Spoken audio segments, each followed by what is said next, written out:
starting about 1 minute. Shirley, Dave Donaldson. Hi, Dave. How are you? Not too bad. Have you been? Good. How come we're stepping down? We are going I'm to be. disappointed. Okay, you're gonna do great. I think we're going to be moving to another neighborhood, so I can't stay in the position, unfortunately. Yeah. But, And her colleagues are just big idiots. No, it's been great. It's been great. It's good Anyway, to thanks see for you everything again. you've done, okay? Oh, my pleasure. I think you Thanks did a for great coming. job. Yeah, And thank you. I'm running okay to fill the void, but I think you already met the other gal. Okay? Carolyn. Carolyn, yeah, right? Yeah. So, anyway, we're going to make sure you did a great job. Thank you. I appreciate it. Hi, Bill. How you feeling? Oh, great. But we're going to make it All right. happen. I'm going to call this to order.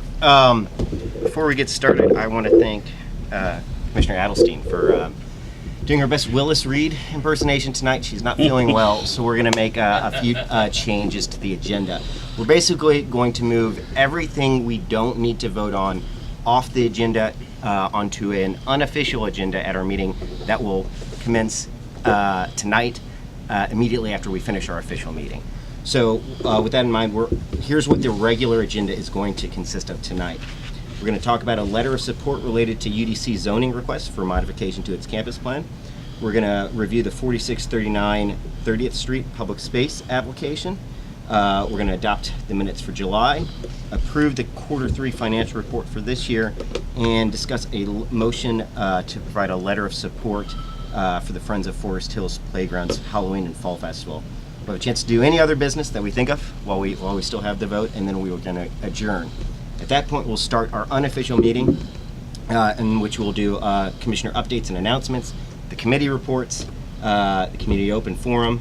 We're going to get an update from DPR on the Hearst Park project. We have DDOT here to talk about two issues, one specifically on 2900 Upton, and we're going to get an update on traffic, street, sidewalk, and other issues across the ANC.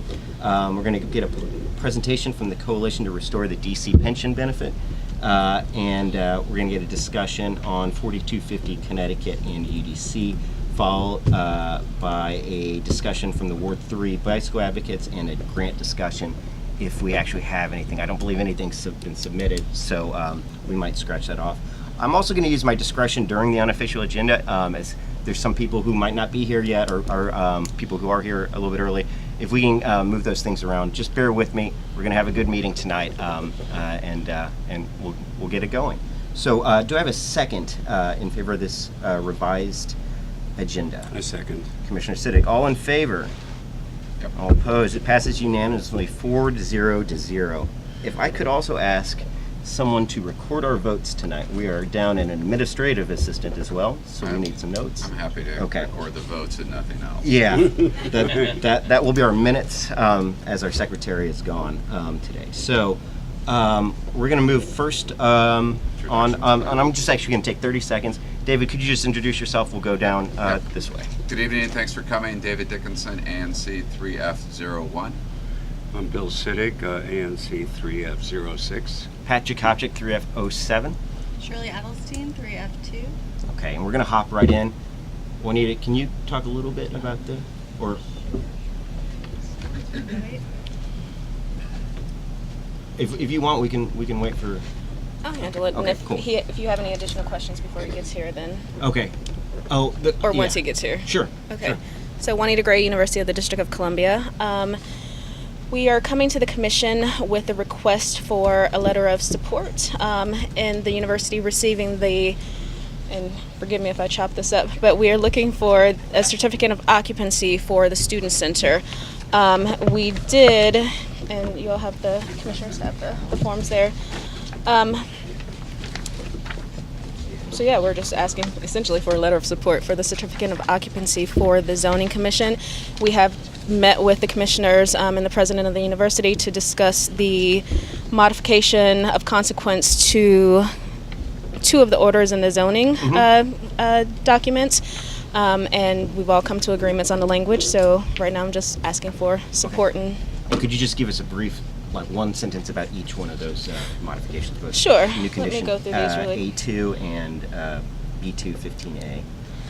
So condition number 8 I'll just read it. It currently states all students at the University Van Ness campus, whether living on campus, off campus, and housing leased directly by the university or off-campus and privately owned or leased property shall be required to comply with the university code of conduct. Within 3 months of approval, the campus plan, the university shall evaluate and collect input from the task force on revisions of the code of conduct and will address the impacts of students living on or near campus.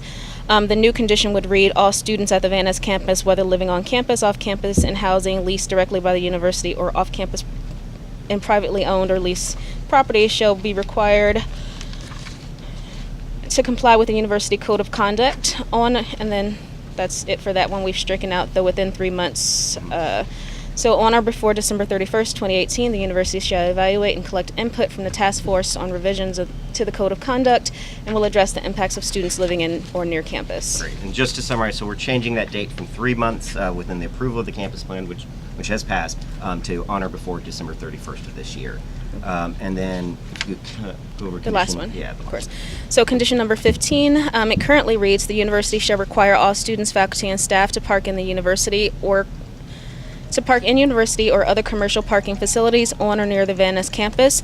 The university shall prohibit, to the extent permitted by law, students from parking on the residential streets adjacent to and surrounding the Van Ness campus.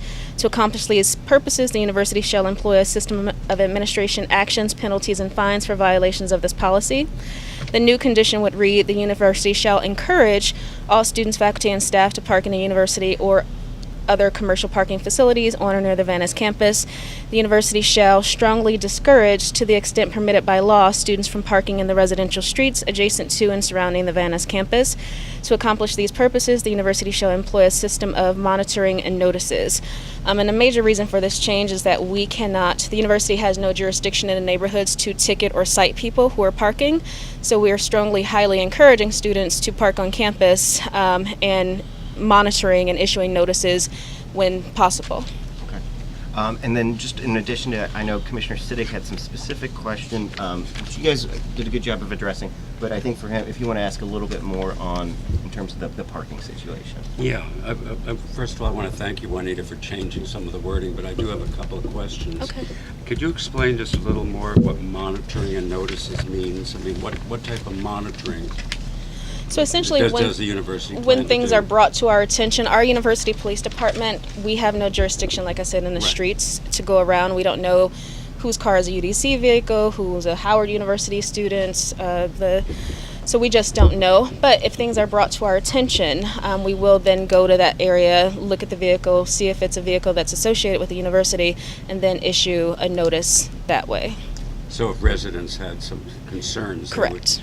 get in touch with the university. Correct. And the only other question I have is this item does not address what the university, is the university doing anything to try to get students to use public transportation and not come with their vehicles to the university? For most big events and for students who are coming to campus, it is published on the website. We do encourage them, and the community neighbor policy that I have, I encourage students to use public transportation as much as possible.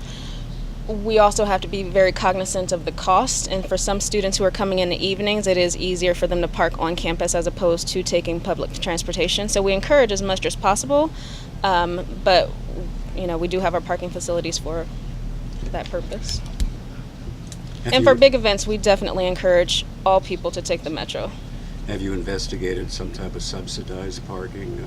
The city, I know for federal employees, they can have Right, so WMATA does Subsidized have, smart card, not right. parking subsidized transportation. They do have right, yeah. various programs, and we encourage the commission, if you can write a letter of support to WMATA. They do have their, I forget the name of the exact program, but American University. So the students pay essentially $1 a day for however many days in that semester. So let's say there's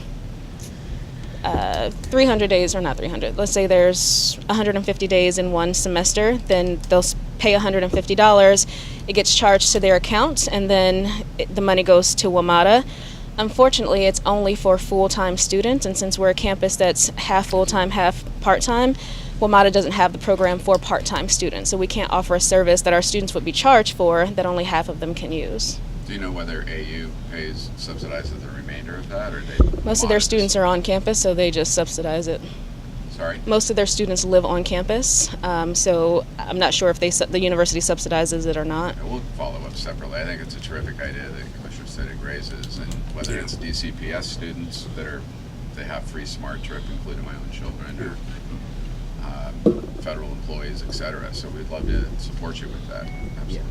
Okay. We'd like to do that at our next meeting, actually. I think we'd like to work with you and figure out exactly the language we need to send to WMATA and kind of make this happen. I think it's an obvious solution to some of the parking woes. And that's something that the it's a entire clear consortium wants, but they just haven't Let's, budged yeah, it. we'll talk about that and then kind of work with it for our October meeting. So, Okay. Any other questions? Thank Any questions from the audience? Yeah, can I get a copy of that? Yes. I'll give you my copy. Anything else? Okay, I'm going to make a motion to pass this resolution, or to consider this. Actually, I'm going to read off the operative clauses of our resolution, and then we'll make a motion from there. So the reason why we're being asked to support the amended plan is to help get the permanent. The permanent certificate of occupancy for the great new student center. So, therefore, be it resolved that one, we recommend that the commission approve the application as amended by the attached letter to the commission from the university dating September 18th, 2018. That letter is on our website. It's just entitled UDC revisions to or modifications to campus plan. And then we've got a line on who is authorized to speak on behalf of the ANC3F. Right now, it just has my name. Are there other commissioners who would like to be included on that? Bill, if you don't, I will, but if you'd like to, go ahead. Yeah, I'd like to. You'd like to? Yeah. Would you like to as well? Sure, why not? Okay, we're going to add More the Commissioner merrier. Siddig and Dickinson, and Dickinson's names. So, Commissioner Jakubczyk, yes. I don't have a problem with this, but I just want to alert you that the letter is dated September 18th. We're passing this resolution on the 17th. Mm-hmm. A little awkward. This letter looks like it's being sent from UDC's legal counsel or something, dated tomorrow. Well, you guys will all be signing this tomorrow. I don't think it's a little awkward. Suggestions? I mean, the letter is dated September 18th, 2018. It's factually just- correct. Yeah. Okay. Are we? And we're recommending that as approved in this letter. I guess we've read it into the record. If there's a question, we have this letter on our website as Yep. is. Okay. I'm all right. You're all right with it? This post-dating Okay. concept. So I'm going to accept this friendly resolution, an amendment to the second condition. So it now reads: Commissioners Siddig, Dickinson, and Jakubczyk are authorized to speak on behalf of ANC3F regarding this matter and are expressly authorized to express formal approval or disapproval of the application at any upcoming zoning commission hearings on this matter. I'm going to make a motion to pass this resolution as amended, seconded by Commissioner Dickinson. All in favor? Aye. All opposed? It passes unanimously 4-0. Great. Moving on. Let's talk about 4639.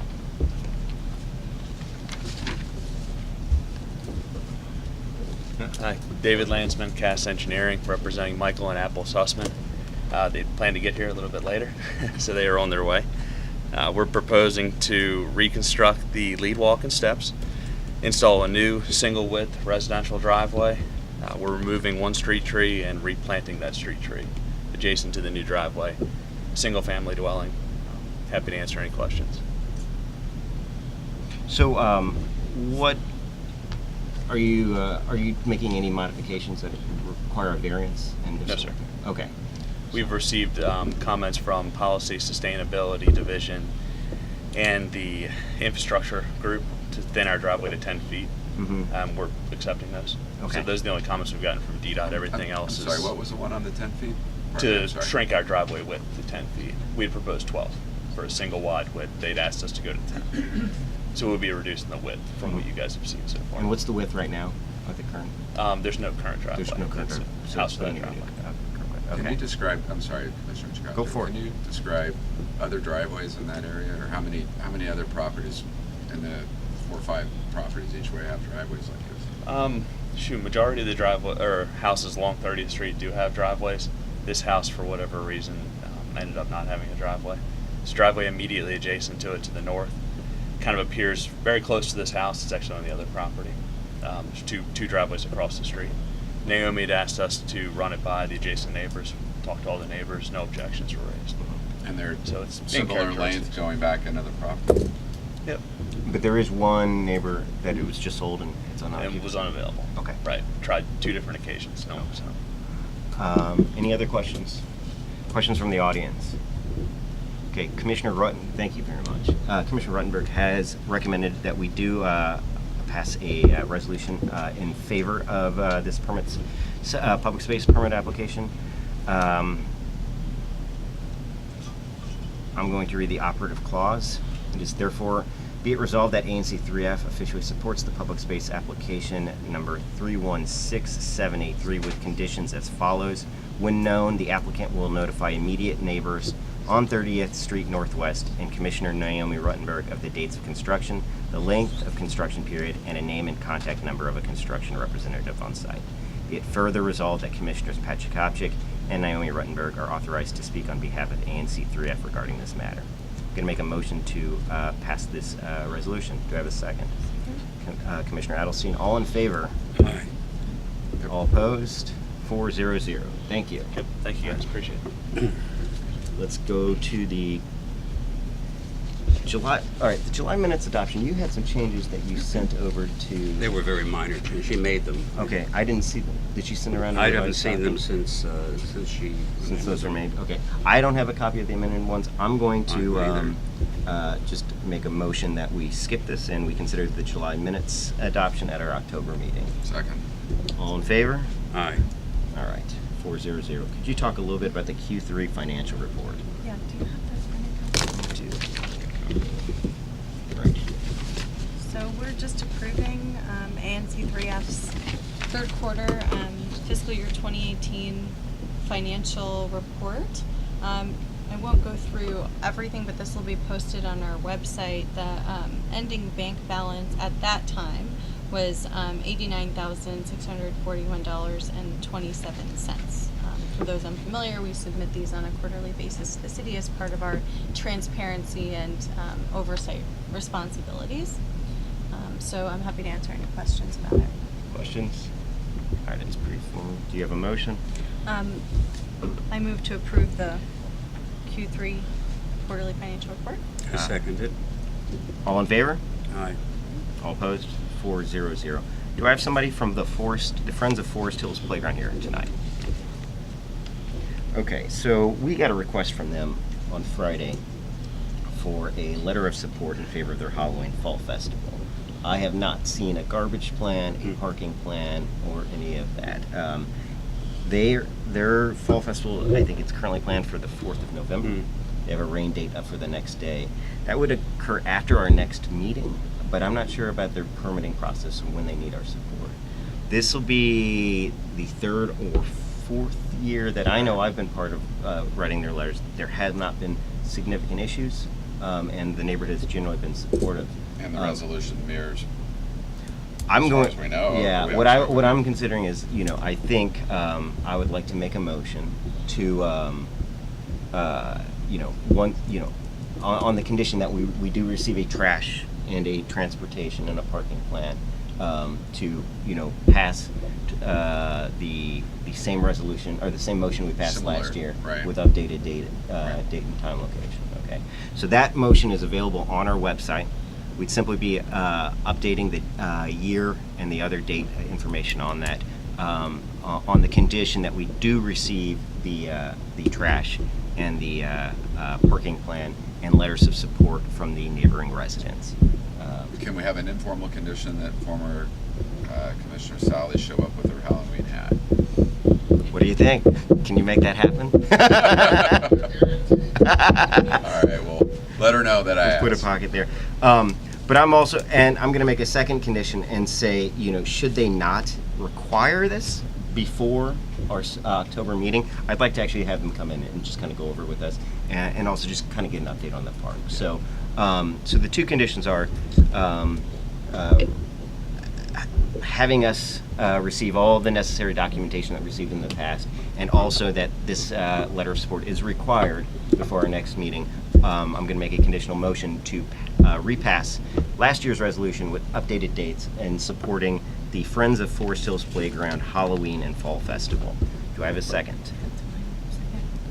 Commissioner Allison with the second. All in favor? Aye. All opposed? Passes 4-0-0. Do we have any other business to vote upon? Okay, do you have a motion? I'll make a motion to adjourn the official meeting. Do I have a second? You do want to do that? That Oh, would it's be up to you. helpful. Yeah. Yes, I would appreciate it. Okay. Thank you. You I'll wanna second second that it? motion. All right, all in favor? All right, Okay, all right. thank you all very much. My So I have apologies for leaving 7:50 early. on that, so it went 7 Being to a bit under the 7:30 to weather. 7:50. Okay. 7:30 to 7:50. All right, so we're going to start on our unofficial agenda. If you want to, do you have any updates or announcements I before don't you have do any leave? at this time, but I Okay. probably will next. Okay. Commissioner, if you want to start. Sure. Welcome again, everybody. I represent ANC3F 01 in no particular order. Excuse me. With regard to Hearst Elementary and Hearst Park, a couple of things. On October 20th, the annual e-cycle will occur, electronic recycling, but that also includes appliances like even a refrigerator. It's a pretty cool event. It's a very community-oriented event. There's also a free bicycle swap associated with that. So bring in your 6-year-old kid's bike and get a 10-year-old bike. The level the playing field is there, so you can also bring in used sports equipment of any type, and that would be collected and given to that organization. Historically, we've had pet adoptions, moon bounces, Northwest Villages has been represented, Iona's been there sometimes, we run a diaper bank. So stay tuned for that. I'll probably try to send something around, but also if you look at the Hearst Elementary website, we may also have paper shredding, paint collection, and things like that. So it's a pretty cool event. October 20th from 9 to 12. Not to preempt Mr. Norton from DPR, but I will let everybody know that on October 2nd at Hearst Elementary, in the evening, I assume, 7:30 or so, will be an update of a community meeting regarding Hearst Park, which includes both the upper playground and the lower field tennis courts and the most likely to be installed swimming pool. So that should be a fun event.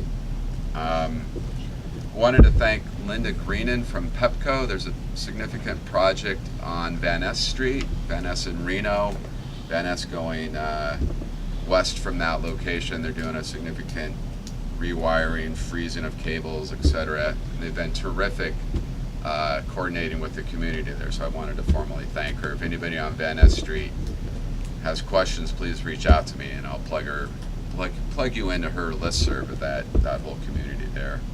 I also wanted to formally thank Commissioner Siddick for getting the very unimproved road, 36th Street between Reno and Albemarle paved. Job incredibly well done, so thank you for that. Well, and thank a lot of the citizens who were persistent in... Right. Well, and as a follow-up, we do have a resolution, I believe as part of the aforementioned Van Ness Street project, to see if we can't get the parking meters removed from 36th Street from Reno to Yuma. So stay tuned for that. I'd love to work with you. Sure. I've been meaning to reach out. Also wanted to announce that I've been meeting with representatives from the Whittle School. We have Grayson Mann here tonight, who will get up shortly, but I wanted to thank them for their continued coordination with members of the community, including Van Ness Main Street and the ANC. We had a community meeting back in April or May. I anticipate we'll have another one of those that'll do a deeper dive into a likely memorandum of understanding or agreement on a variety of community issues. And we're also meeting in about a week or so to start fleshing that out. So if other people have concerns, thoughts, suggestions for an MOU like that, sky's the limit right now in terms of what you'd like us to consider. I think that's it for me. Just a couple of things. You're probably aware that Merch School has been renovated, and there was a really good dedication ceremony that Mayor Bowser attended. It was a little rainy day, but it didn't dampen the children or the parents' enthusiasm, and there were tours of the school, and I think they got off to a very good start on the 20th of August. So I wanted to thank everybody who was involved in the renovation, as well as a lot of the parents and children who were been very supportive of the whole project. The only other thing is, you're probably aware, there's a new restaurant that is going to open around September 25th up on Connecticut Avenue opposite Politics and Prose. It's going to be an Italian family-run restaurant with the name of I'm Eddie Cano. And I thought that was an odd name, but I was told that if you say that really fast, Americano, it sounds like Americano. So an Italian-American family is running this. So we'll see. It's supposed to open around the 25th, and every time I go past there, I notice that the workmen are busily working away at it. So we'll have to welcome them to the neighborhood. That's it. Thank you, Commissioner Siddig. I have one announcement from my district. I want to congratulate the Edmund Burke School. They just celebrated their 50th anniversary. They had a great block party on September 7th and 8th a couple weeks ago. They're a great part of our community, and I'm looking forward to continued success for them for our next 50 years. And also, I have an announcement from Commissioner Ruttenberg. She wanted me to highlight the 2018 Broad Branch Restoration Celebration and Volunteer Event. It's going to take place on October 13th, 2018, and people can sign up at the Rock Creek Conservancy's website, which is rockcreekconservancy.org. They're a great friend to both us here at the ANC and our entire community for everything they do in Melvin Hazen and Soapstone and the Broad Branch Daylighting Project and kind of everything in between. So, and they also actually, I guess they have their Rock Creek Gala coming up on October 13th, so next month as well. So, so buy your tickets now. Moving on from commissioner updates and announcements, we've got committee reports. The Grants Committee had nothing to report. Yes? And it didn't run through application as far as things that have happened. I wanted to thank Shirley, and Shirley Abson's not here, but her and of course Councilman Jay, and for the work, the pavement work and road work that was done from Connecticut Avenue to Van Ness Street all the way back to Howard University. Awesome. After 10 years, Lunar Landing, it's now a road. Awesome. Shirley She'll make that happen. in our community. Well, we've got a great representative from DDOT tonight, too, who we're going to hear from in just a second, so we can express all of our thanks to her and also talk about some of the other projects we've got going on the city. But thanks for flagging that, David. Moving on, we don't have a committee report for the Grants Committee. The Soapstone Melvin Hazen Committee, I do not believe met this week. I don't think they met. And Bob Dialing, who is gone, sent us a report. Do you want to give an update on that? No, I didn't go to the meeting, Okay. and I don't know what they. If everyone would just bear with me real quick, I have a report from Chairman Dialing, and I'll read it up. So, wanted to say that the Streets and Sidewalks Committee met last Wednesday and discussed three main topics. First, we made a list of issues to raise with DDOT this evening, which were passed along. Second, they want to hear more about the DDOT Connecticut Avenue study that we passed a resolution on a couple months ago, which I know we'll get an update tonight from Ms. Jackson. And they talked about how to address the many missing sidewalk issues that were reported in our survey last year and that are currently in the 311 system. And I know we'll talk about that a little bit later. They do plan to meet in October and November. I think that the second Wednesday of the month. That's right. I believe is for that.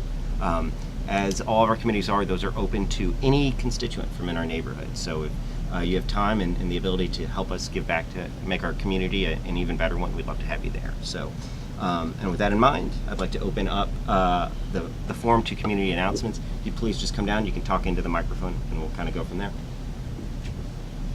Ms. Gray, would you like to start?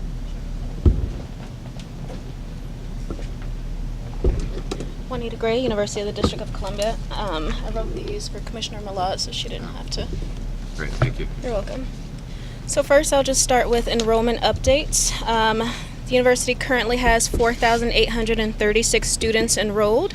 That's 2,087 at the community college and 2,796 here at the Van Ness campus. Do you have any questions about enrollment? It's not, the numbers aren't on there, so you have to write those down. I'm sorry, and I apologize. Can you do me a favor and send this electronically? I will. And I actually think that it might be helpful. I was thinking about this on the way over. If you have a report There were some people like here this who with had student a lot of enrollment people and part-time, full-time, and your other campuses, that's like, and some sort of format that we can maybe even start a link on our ANC webpage for just information about UDC and UDC events, and maybe there's something already there, but just to kind of build that part of our website. Absolutely. Great, thank you. All right. So I'll move on to our housing update. Our students have moved in, obviously, as the semester has started. At 3003 Van Ness, we have 88 students who are housed there, and at Ava Van Ness, we have 50 students who are housed there. 50. So that's a total of 138 students. We are at 100% capacity. 4225, as the commission knows, the university currently is leasing that space. We have added that to our university police rotation when they go around and do rounds. So they check the building, they check the outside and the back of the building to make sure nothing nefarious is going on back there. So they have added that to their rotation. Let's see. Ms. Gray, can I ask you about that? That's item 3 on your Sure. items here. Occupancy will begin sometime in FY19. Yes. Can you give us an idea when the retrofitting of the building will commence, if it hasn't already, and then just perhaps a narrower time frame or projection at least? So I can't give you a more narrow time frame than FY19. The hope is by the end of this year, so December, January, or at the latest, hopefully. Mm-hmm. In terms of how they're going to retrofit the space, we're still working out those plans. Nothing has been finalized yet. So I don't want to present something to the commission and then it changes. But you might occupy in December, January? Right, just to get people over there. It's going to be used as swing space. So at the current way that it's currently set up. So there are office spaces and things like that that are currently there. Doesn't sound like there'll be anything immediately that's significant, but it probably makes sense to continue to coordinate with us if there Absolutely. are trucks coming in, that kind of thing. Absolutely. Just to make sure we're not aggravating neighbors and that type of thing. That'd be Absolutely. great. Thank you. You're I welcome. didn't mean to interrupt you. Oh, no, sorry. you're fine. Convocation will be held this Thursday, September 20th at 10 a.m. in the auditorium. The guest speaker is a UDC alum, Michael Marsha.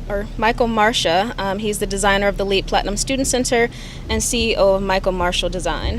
He's based here in D.C., so we highly encourage the community to come out to the convocation. Green roof tours will begin this Friday, September 21st. They start at 5:30. The green roof is on top of Building 44. The first one's at 5:30, and then they have one Saturday, the 22nd, at 9:30 a.m. And then just something to keep on your radar, the University Film Festival will run October 29th through November 4th, and Homecoming will run November 11th through the 18th. Any questions? Do you have any update on any traffic and the turnaround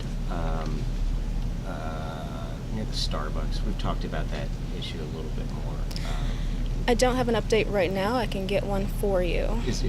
Yeah, I just want to know if it's still occurring. I know we talked with MPD about looking I know at we it, are but- still having problems. It hasn't been 100% solved yet. Mhm. We're still working on things on our end, but Okay. definitely once we come up with something, we'll need the commission's support. Okay, let us know how we can help. Okay. Another question. I didn't make the last meeting with President Mason. I apologize, but was there a discussion there, or is there a possibility of discussing tonight what's happening with the previous merch swing space and whether that'll become a So- John Eaton swing space? With that, I can tell you that DGS still has the space. Those are their trailers, their property, and they're still renting it from the university. So we haven't made any decisions yet. There is a possibility that a school could go in there. It may be Eaton, it may be another school, but right now we just don't know. Okay. Thank you. You're welcome.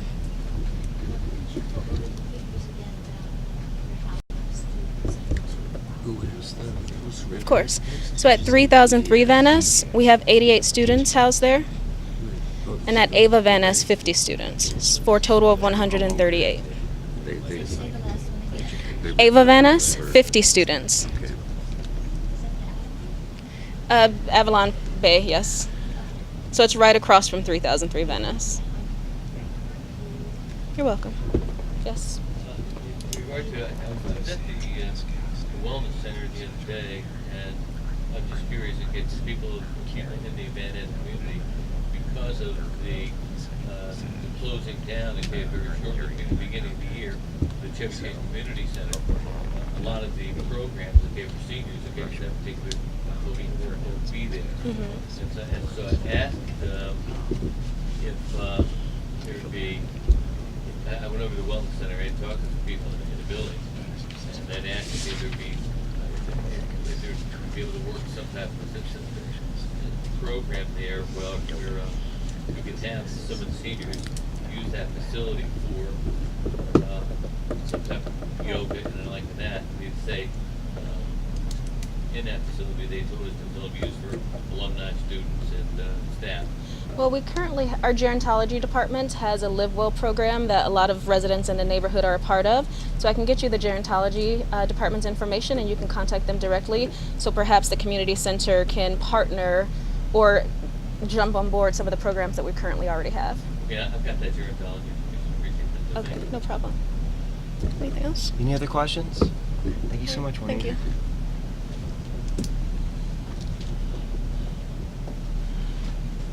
Good evening, Commissioners and audience. I'm Teresa Cameron, Executive Director of Van Ness Main Street. Got a few things to talk about. Our first thing is we have a great event with one of our fantastic businesses, Calvert Woodley, called Barks and Brews. It's this Sunday in the parking lot there from 5 to 8. It's $30. It's all the beer you can drink, as well as bringing your four-legged friends. So it's a really fun event. And it helps us highlight Calvert Woodley, but also it's a fundraiser for Van Ness Main Street. Our farmers market is well underway, and we collaborate with the University of the District of Columbia. This weekend, the Whittle School will be there doing an event for children, and we also have Jonathan Barsdick, who is a chef, who will be doing seasonal recipes using our farmers' produce.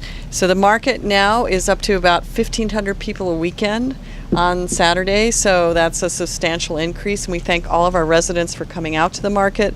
It's a lot of fun, and it's dog friendly, it's people friendly, and it's a great way to come out and see what's happening in Van Ness.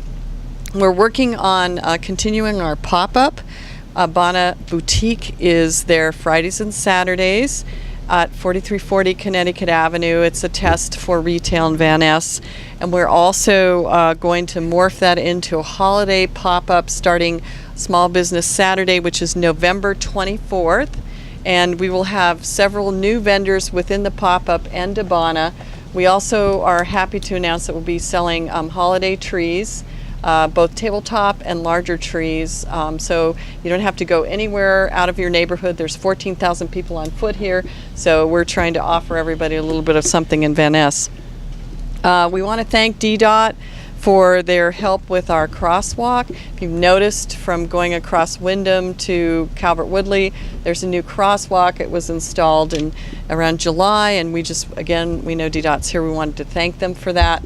I also wanted to thank them for coming and doing some major repairs in front of building 4340 on the brick that was gone, and they came in and they actually paved with concrete the areas, so now we have a smooth surface, and several of our residents who have disabilities now are having a much better time getting across that sidewalk.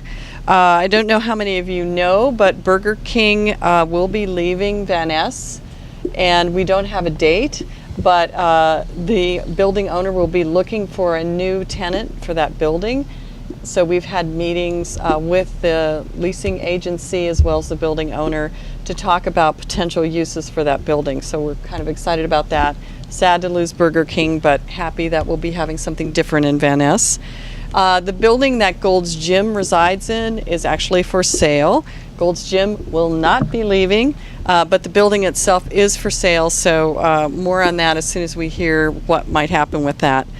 We also thank the Commission for giving us funds for matching funds for our wayfinding project. I'm happy to announce that the Whittle School has tentatively approved funding one of our pieces, and so we don't have it in writing yet, but we're working on that, and we're really excited about having one of our first pieces of public art and wayfinding in Van Ness. And again, we just made some storefront improvement grants of significance for several of our businesses. Lollygoose will be getting funds to have a new sign. TyPad, actually it's not sexy, but it's really important to them. They're getting a new secure back door. Digitree, which has been a business in Van Ness who is enlarging, they will be getting a new signage. And also, let's see, who's the next one? I'm just blanking. Anyway, those are the ones we've made grants for so far, and we're working on lighting for the Albemarle corner. So that's kind of the update from Van Ness Main Street, and I want to thank everybody for supporting us. Again, come out to Barks and Brews. I've got postcards. It's on Eventbrite. It's a fantastic event. And please follow us on Facebook, Instagram, and Twitter. We do a lot of posting every day about our businesses, and we'd love to have you be part of that. So it's Van Ness Main ST for all of those. And then our website is vannessmainstreet.org. And I have a couple board members here who are going to speak later. Great. So thanks. Thanks, Teresa. Teresa, I have a quick question. Thank you very much for arranging with DDOT to fix the sidewalk there. What about the sidewalk? There's a brick sidewalk that goes around the corner up to along Yuma Street with a lot of I'm bricks. hopefully. Can you or somebody else? Well, I think you can. The pressure we can put on them to get that fixed will be great. I know that we have a couple of people. But they didn't do it. They had not. They just did one brick repair on that sidewalk, and so we're hoping to get them to do more. But this was a start. Okay. And that thoroughfare, we have a couple of people who are visually impaired, and they use a cane, and it's been very difficult for them. So we're super happy that that sidewalk's fixed, because our clean team people have been helping many people cross that that way. So hopefully Yuma will be the next one. It's just the bricks in Van Ness, as you know from the Streets and Sidewalks Committee, it's just a mess, and we're hoping long term that we can get something done that's a little more significant. And anything I can do to help with that, I'll be definitely, glad to. definitely. Thank you so much, Thanks. Teresa. Thank you for everything you're doing. I just want to echo again, Barks and Brews on Saturday. I know Van Ness Main Street is doing a lot for our community. You just heard of everything that's going on. One of the things we can do for Van Ness Main Street is support it in events like that. So Saturday at 5? Oh, Sunday. 5 to 8. At Okay. Calvert Woodley. Covered with live band. Great musicians. Great. Other announcements? Please. Yeah, I was going to say something. You know, when I was by your place this weekend, one of the exciting things that came, it wasn't wasn't actually seeing the Forest Hill connection, was with the renovation going on here at the Martin Luther King Library. They moved the Washington D.C. Historical Library over to it was a temporary place for the Cleveland Park Library. Mhm. And I went in there the other day, and it was so exciting again to see that open there and exposed to our community. And it's right next to UDC, Howard, and like that. And it's a great, it was a great experience. The staff that I met there was really wonderful group of people. And I hope that the community takes advantage of this. Thanks, Thank you David. for drawing that. Thank you. Mr. Mann, would you like to come down? Hi everybody, if you see me limping, it's because I'm getting older, and I played about 3 hours of basketball yesterday and woke up this morning and realized I just turned 26. Believe me, I'm 26 in age. Happy birthday. Sit down. I know. No, really, I actually just turned 26 went on the audience over, huh? last week, so my ankles are about 80 though, so wish me luck in the coming years. But also, I'm a fifth-generation Washingtonian and Assistant Director of Admission at Whittle School and Studios. And just to go through a few updates, I'll give a building update, some school updates, and then, of course, any questions that you all may have about Whittle School and Studios. We're a new school opening up here right across the street from here at the old Intelsat headquarters for students ages 3 through age 18, so nursery up to high school. and we're also opening up in 36 other cities around the world. So a few building updates here for the Intelsat headquarters. We're currently finishing up renovations, and the renovations actually at this point are just demolitions and structural reinforcements.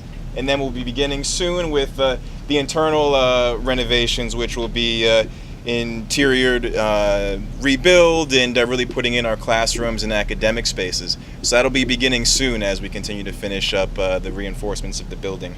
On the school end, we're really excited that we just did our recent education and design retreat here. We had educators, technologists, architects from around the world discussing how we can really build the best school here for students. And from there, we've been adding faculty, staff, and other folks and students. I can't forget the students too. And from there, we'll continue to also add campuses. So just a quick update on campuses.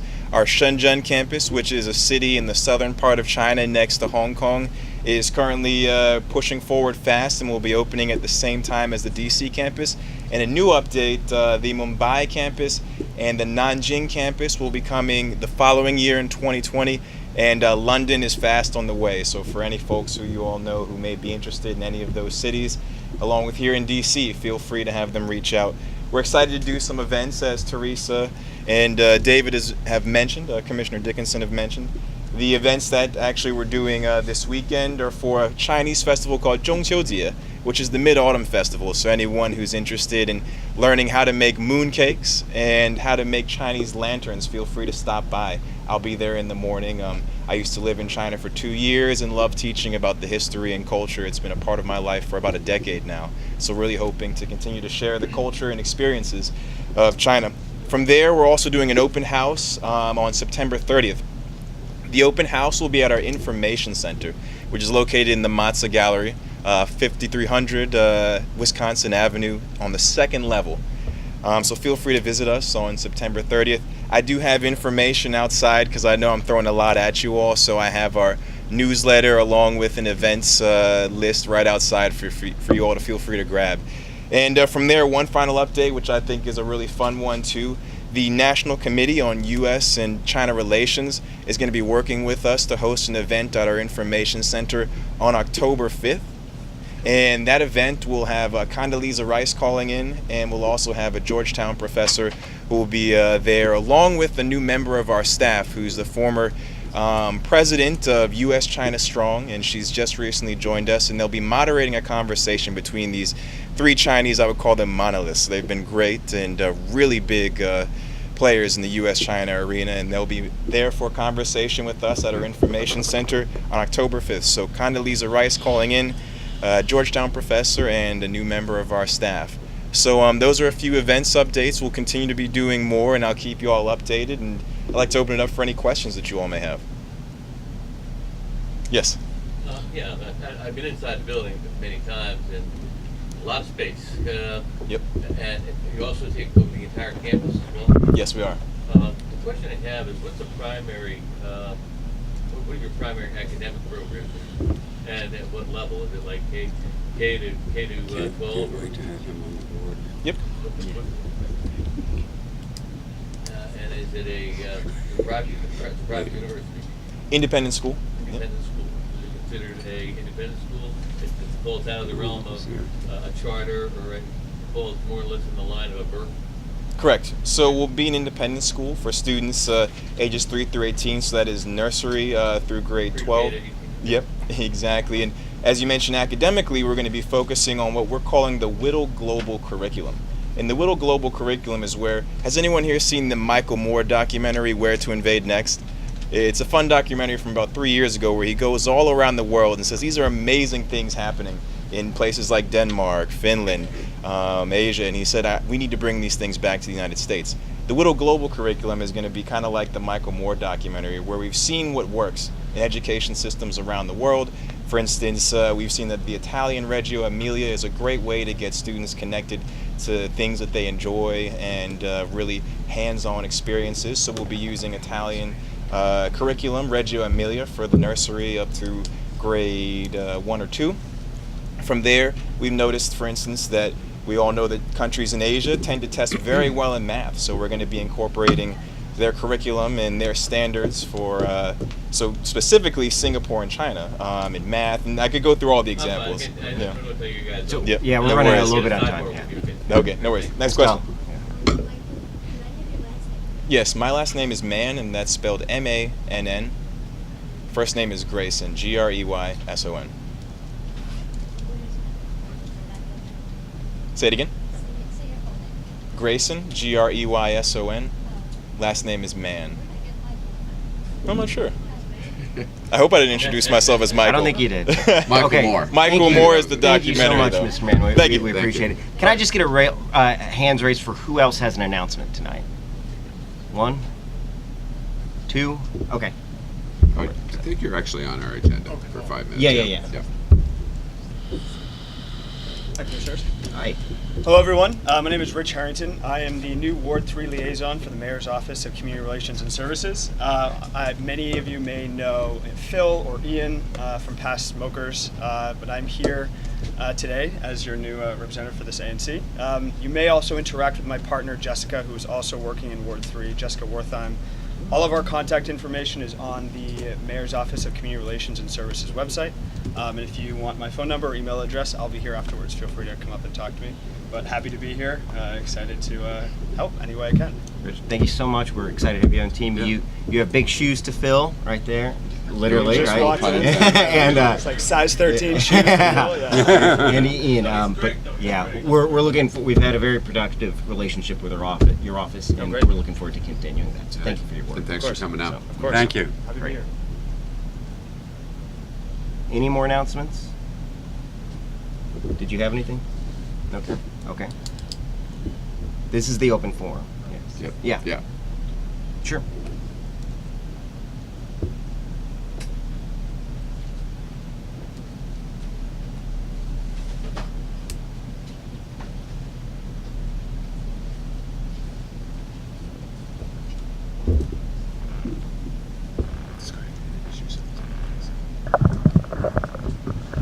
My name is Karen Caston. I'm not. But just by the way, that's really just for the webcast, and they won't. It's But you not- do need to speak it. Yeah. You just don't worry about it. Can you hear me? My name is Karen Caston. I live in ANC3F.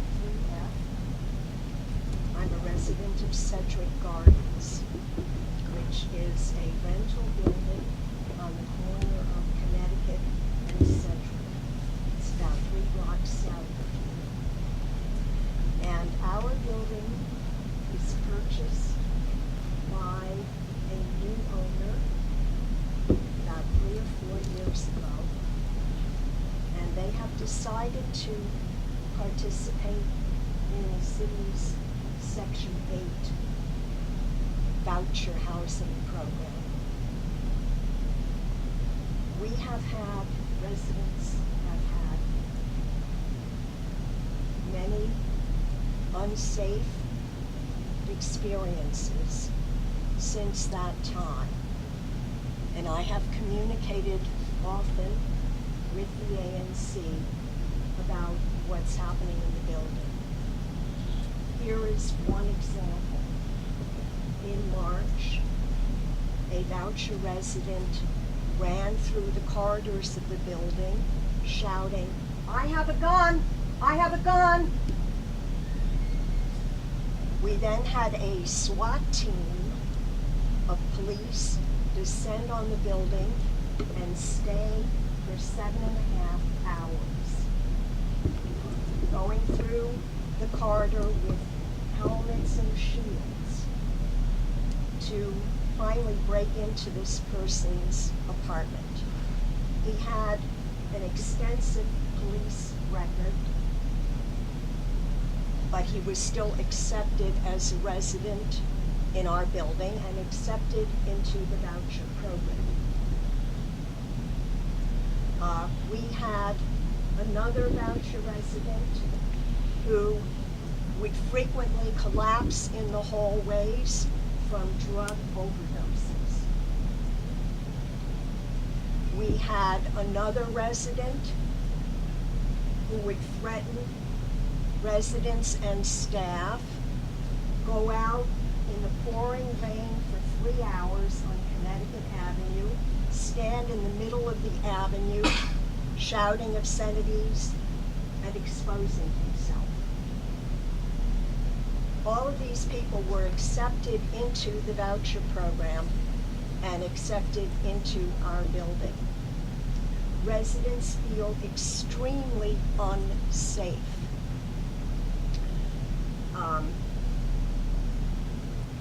Voucher residents are begging for money in the elevators.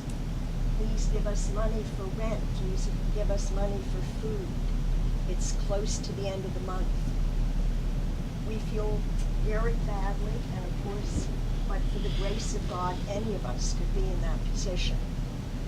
But it's an extremely unsafe situation. And we are asking our ANC to help us present ideas to the City Council for ways to modify and improve the city's administration of the voucher program. I have typed up a resolution which the ANC can submit to the DC City Council, because that is something that ANCs can do. And this is a draft. And I would also like to hand it out here, because I think more people in the area know what's happening, better.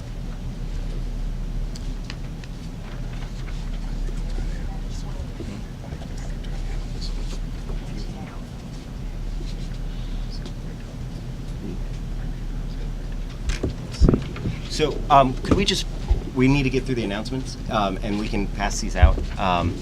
But, so Karen. Are there any other announcements this evening, by the way? Yeah, why don't we come back? So, yeah, so this is an issue, Karen. We've been working with you for a while on this, and we know how frustrating and it is for you, and how, living and unsafe. And I think all of us here can agree that at the very least, we all deserve to feel safe in our homes, and that's just this basic value we all share. So we're committed, to working with you to ensure that you feel safe and are safe within it. So thank you for bringing this up. Thank you for presenting this with the resolution.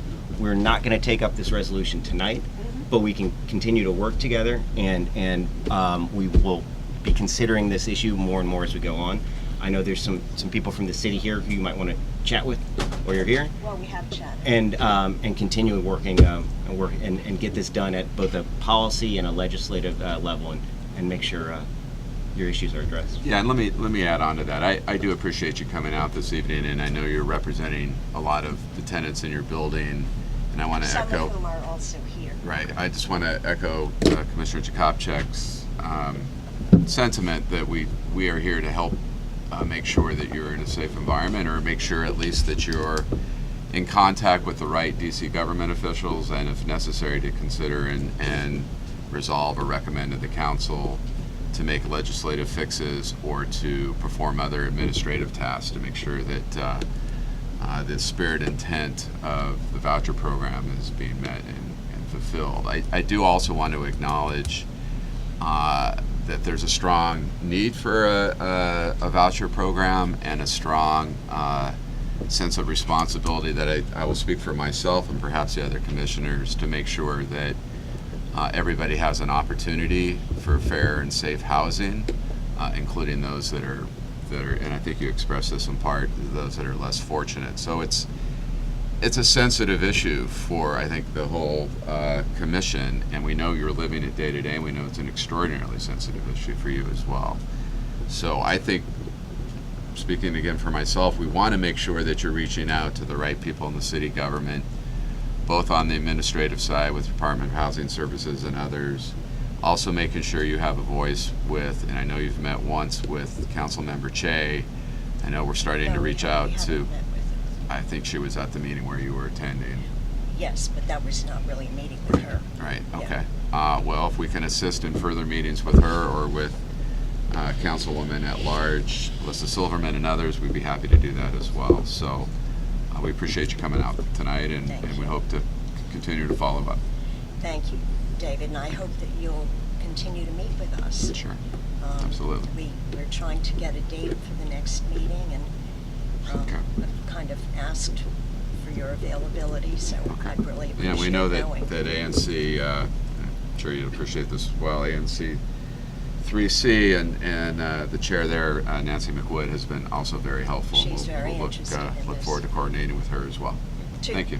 Two buildings that have similar problems are in ANC3C. Right. And Thank so you. Nancy McWood knows Thank you. about that. And I'll also flag it. It's not just Sedgwick Gardens within our ANC. I know I received some comments about this from residents of the Rodman. So we are continuing to keep a close eye on it and appreciate the city's work on it. Marlene? I've also heard of issues in Brandywine. In the Brandywine? Okay. Brandywine? Do you know who the management company there is? No. Okay.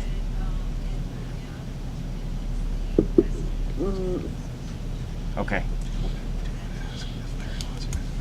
Okay. Larry, do you want to say something? I'm Larry Handerhan. I work with the U.S. Department of Housing and Urban Development. Sorry, that's where I used to work. I work with the GC Department of Human Services. Larry, do you mind coming down real quick?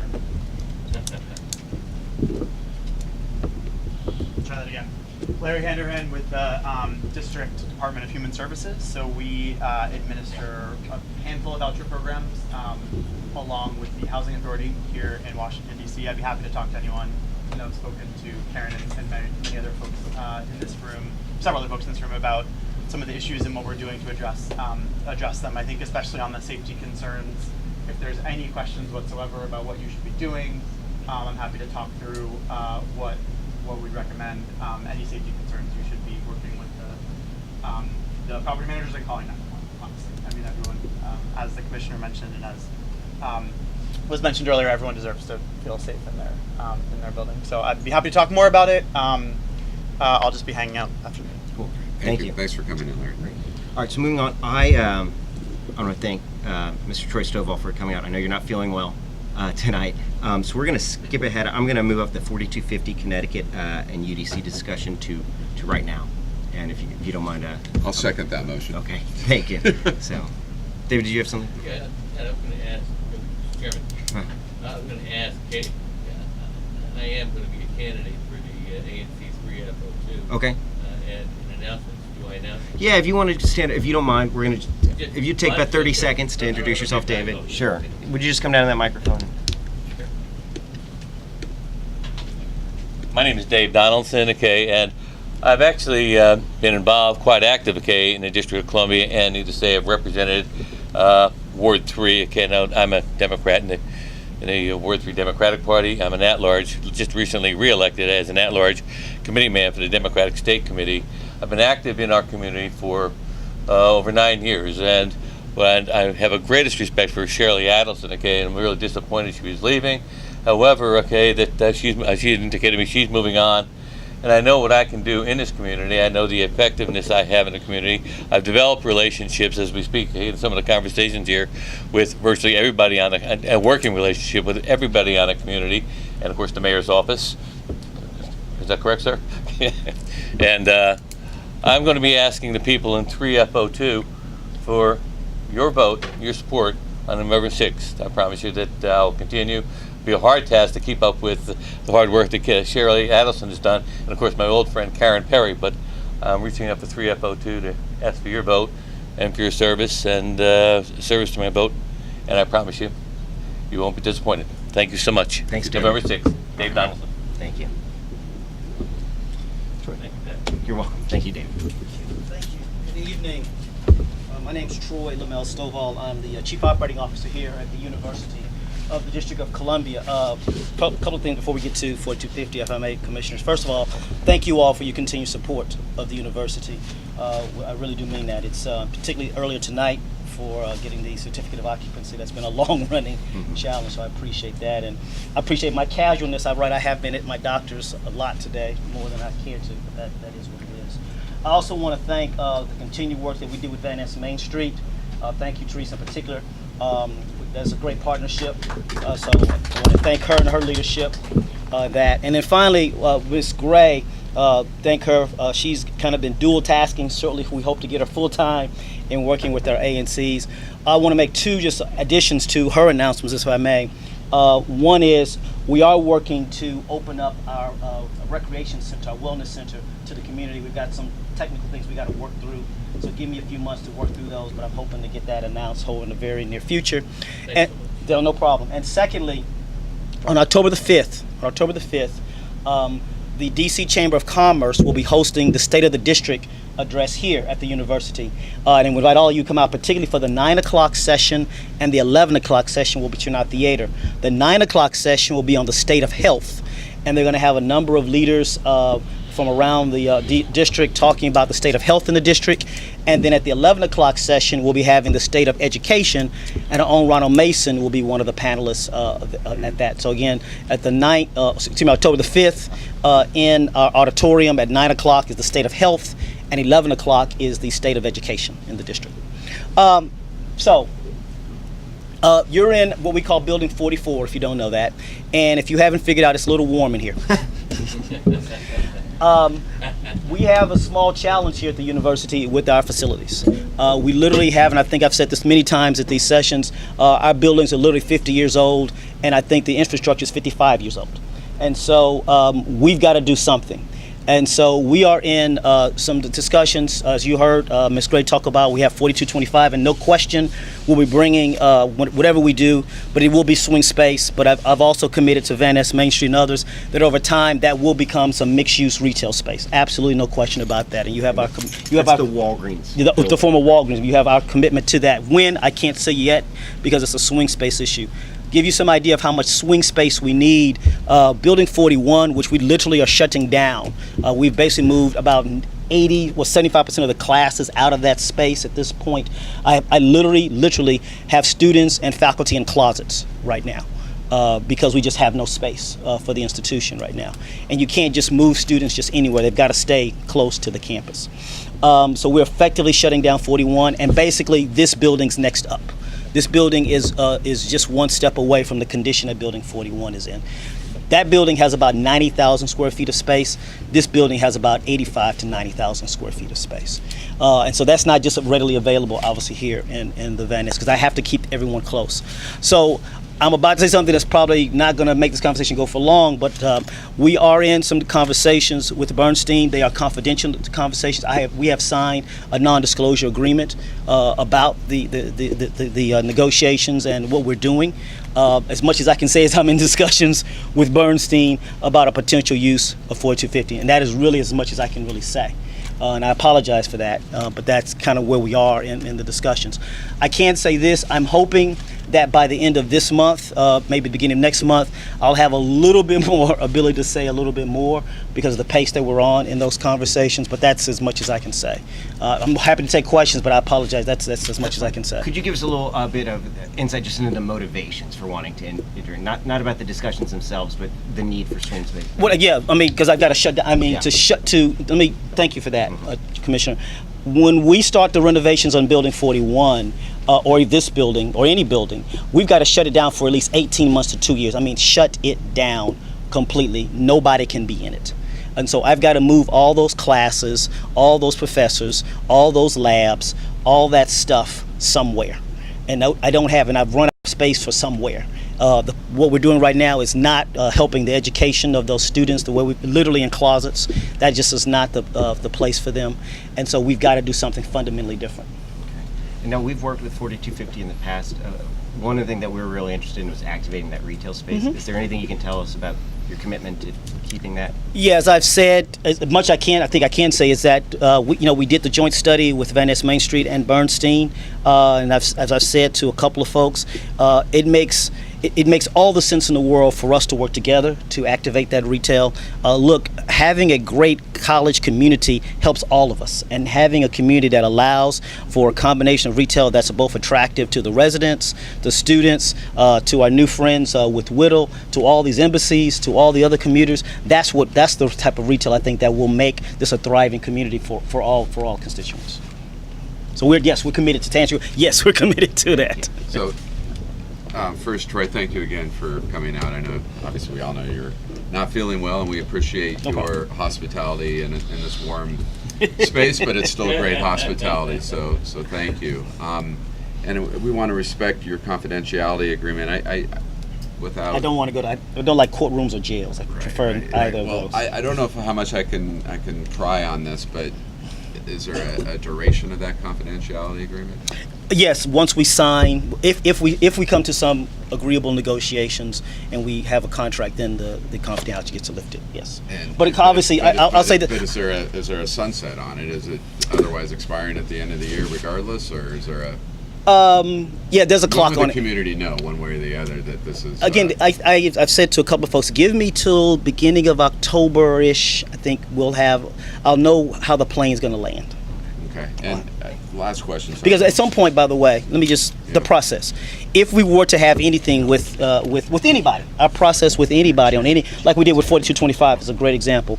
With 4225, the board, our board of directors has to approve because it's going to be anything multi-year over a certain dollar amount has to be approved by our board of trustees. Excuse me. So the board of trustees and then the council has to also approve it. So we've got a dual stage governance process. And so right now, I'm just for clarification, you're in the point where you're negotiating something for you to present to your board of trustees. That is exactly correct. Okay. That is exactly correct. And do you have any idea, or can you tell us? Again, I'm hoping the plane starts to land end of this month, beginning of next month. Okay. And then another sort of long-term plan I know for UDC is on-campus housing. Mm-hmm. To what degree can you talk about that in the context of 4250? I know the more immediate need, arguably, is the swing space for a couple of the buildings here. But do you see that as it's part of the non-disclosure? I'm sure it is a little bit, but I think I can say that our housing plans are looking at other sites outside of that. Let me say it that way. Okay. Commissioner Siddick? No, nothing. Are you done? I am, but there may be Yeah, I'm going to open things up to the audience, if anybody has anything. Gary? Hey, Gary.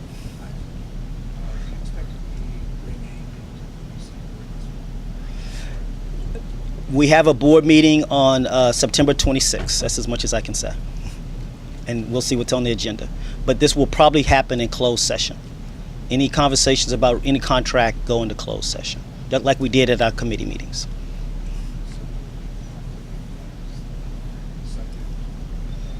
That's not subject to that. No, we can go into closed session on anything involving personnel or contracts. We can go into closed session without disclosing that it's going to be part of the process. Yeah, correct. So is it likely we'll hear about it after it's approved by the board of trustees, but before the council? Yes. Okay. That's my hope. Yes. Yeah, you mentioned two things. One is to really close it down for one thing, but with regard to Walgreens, which has now it's on your plate for plans for student classrooms there to speak, but and of course the question before with regard to the Bernstein situation, and the property there, would whatever happens there affect what goes on at the any activity you have with Walgreens building with regard to classrooms and with regard to what they plan retail space 2-3 years from now, where they pull classrooms out of there and they could open up to something else. Yeah. So. Yes, 4225. 4225. There's a contingency. We do plan on using that space. Regardless of what happens with these negotiations, we need that space. Just big picture wise, suppose you do move forward with 4250. Do you see that quickening the pace of retail at the Walgreens building and other things because of the additional swing space, or? It's going to come down to what these negotiations turn out to be. I hate to be that effuse, but That's you know, fine. it's Yeah. kind of you know, all I the hate to ask you the question. I'm not mad about you asking. I ain't mad about you asking. It's a lot of dominoes I have to manage, and so there's a lot of pathways this thing could go. So I don't want to sit here and commit to you guys anything public and have to come back and retract it. So. That's where I was going to say. Fair enough. But let me say, I don't know how many times I can say this. Let me just say as clearly as I can, and apologize if I'm being evasive, and I'm not trying to be on the retail piece. We are going to work with Van Ness Main Street, the ANC, to ensure a retail mix that makes sense for this neighborhood and for the university and for the embassies and all the stakeholders that are around here. We're going to follow the plan that was put out by our consultants. So we are committed to that. Matter of fact, let me be clear, those enrollment numbers you talked about, having a vibrant retail corridor, and I think I've said this at a couple of these sessions, creates what I call a stickiness for the campus. That's what we've got to have. We've got to have a greater stickiness to the campus. We have greater attractiveness for the campus. And so on a selfish point of view, I want the retail. No question. I know you guys want the retail.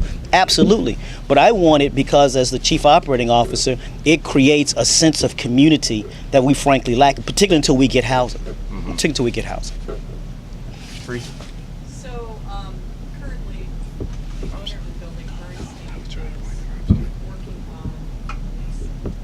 Would they be allowed to continue doing that for the retail, or what is UBC's plan related to You'll have to talk to. retail? I can't answer that.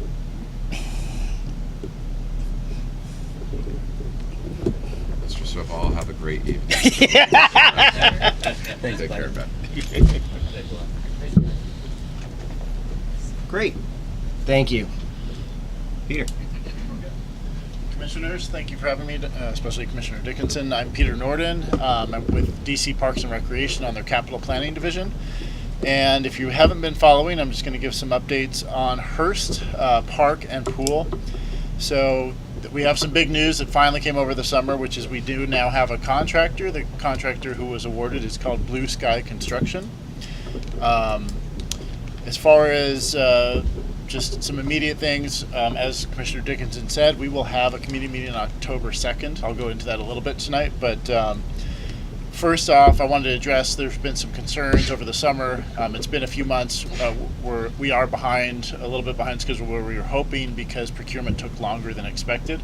So we had hoped to do some playground renovations over the summer, but until we had a contractor on board, no one could buy any playground equipment. So that's being worked on immediately. As far as the playground goes, where we are now, now that we do have the contractor, we've let them know we really want to expedite this. However, there'll be some issues with winter hitting. So we will be working with Hearst School as well as Hearst Recreation Center on this. Most likely, we'll probably do an expedited renovation of the playground in pieces.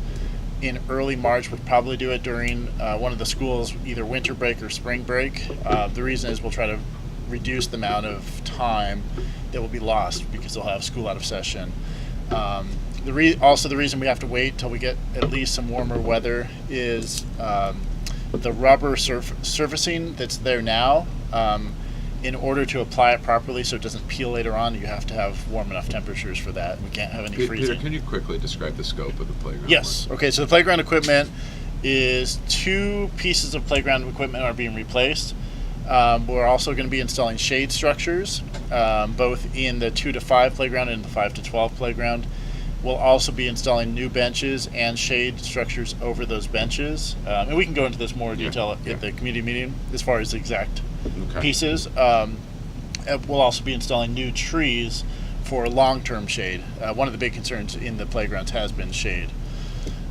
So moving on to the stormwater management, there's a separate contract that we've been working with DDOT on, especially in the right-of-way. And there we have a different contractor, HRGM. They're finalizing their permit right now, and we're expecting them to start within the month. So I would say by mid-October. And that is all the work we've been talking about with the stormwater that's been entering the right-of-way into the neighborhoods below. Next, one of the big concerns we've been hearing about over the summer is for us to go over the tree work that will take place in Hearst Park. As we've mentioned, all the heritage trees will be preserved within a 50-foot buffer. There'll be no work zone, and there'll be a fence put up when work commences. Also with that, in more detail at the next community meeting, we're actually going to go through a very detailed process of what select trees throughout the park will be removed, mainly invasive species or unhealthy trees. And this, I'm not talking about the heritage trees, I'm talking about any other trees. and then we'll also present the new planting plan. So we'll be replacing the amount of trees we take away with a lot more new trees. Finally, one of the big concern we heard about is the environmental impact study. We have performed the environmental impact study. It's going through the layers of DC government for review and process. We expect this to be finally approved and public come November. So by November, we hope that we'll be able to release the environmental impact study form, statement forms rather. Again, next steps, just a reminder, October 2nd, we will have the community meeting. It'll be in the Hearst Gym, which has been our standard place for this. And that'll be 6:30 to 8 p.m. And I'll send a flyer to you if you could maybe share that as well. Sure. And then finally, what will happen a little bit for the agenda of the community meeting, we will introduce the Blue Sky construction team, the project managers who we'll be working with. We'll have updated timelines from them now that they're on board. We'll also have finalized plans, the permit set plans, which we can help to share to the community to see where we're at. What we'll really be focusing on is reviewing the phases. So we have a phase 1 construction, which is basically can start from October, which can start immediately, which is the park renovations, field, playground, and all of these we're hoping to have completed by spring of 2019. And then phase 2 is basically the pool and tennis court project. That most likely wouldn't start it until the summer or fall of 2019, so this coming summer and fall. And we hope to have that pool, if we stay on schedule, open for the summer of 2020. One little shout out if I can, we have our big DPR Recreation Day. That's at the Randall Rec Center on September 29th. It's an all-day thing starting at 11 a.m. and basically it's a overview where we invite everybody from all ages, from toddler to senior, and come out and find out about many of the programs that DPR offers throughout the city. So, Mr. Norton, thank you. Yes. And thanks for setting the meeting for October 2nd. And on a personal note, thank you for helping protect recreation and nature in the parks in the city. That's a very admirable career you have, so thank you for your public service. I love it, thank you. Sure. A couple quick things. So I just jotted down the tree work or the heritage trees, stormwater on the soccer field, and this EIS process. Our ANC's passed at least one resolution, and I know one significant resolution, primarily on what I'll call the environmental issues, including the heritage trees and stormwater. I think we've, in prior community meetings, heard about the stormwater assessment for the right-of-way, but I don't think we've yet heard about the stormwater assessment for the field, the lower field. Right. So I assume at that community meeting, or I would recommend for that meeting, that assessment be publicly available at that point, if not sooner, and on your website, or the DGS website, and that, and of course, to the degree that supports or feeds into the draft EIS, having that draft EIS on the website, and maybe a quick tutorial on what that process looks like in terms of public comment and the ANC's opportunity to participate in that. Okay. So that's really more of a recommendation than a question, I suppose. Unless you have an update on the stormwater assessment. Yeah, I mean, just going with that, with the stormwater management, so like I said, this is a separate contract with a local contractor, HRGM. DC for the right-of-way. Right, for the right-of-way, but they will do some minor improvements to the field, kind of to get this done before the full field is renovated. But basically, what they're going to do is clear out all the drains. They're going to do some just minor improvements by putting curbs so that the water is controlled a little bit, especially around that staircase. It's been the big concern. Right. But they'll make sure all the drains are working on the field, jet them out, and clean them out. So that, as far as field work goes, but that's kind of a temporary, should have been done thing. Sure. But the field itself will get a full new stormwater control system with, rain gardens and everything. And we'll go into that with. Okay, and whether there was a hydrology or stormwater assessment of the soccer field. Correct. Okay. Yeah. Okay. So there is I think it's the neighbors of Hearst Park and the Friends of the Hearst Pool. The neighbors of Hearst Park and some of their representatives continue to be very concerned about the heritage trees. You described the 50-foot work protection zone around the trees.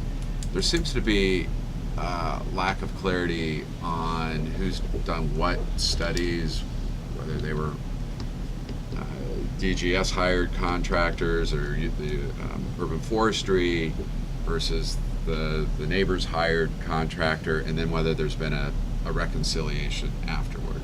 And I think at one point, sorry to get into the weeds here, but at one point, once the pool project was designed, then there would be a look back at what those tree studies were suggesting in the context of that pool concept.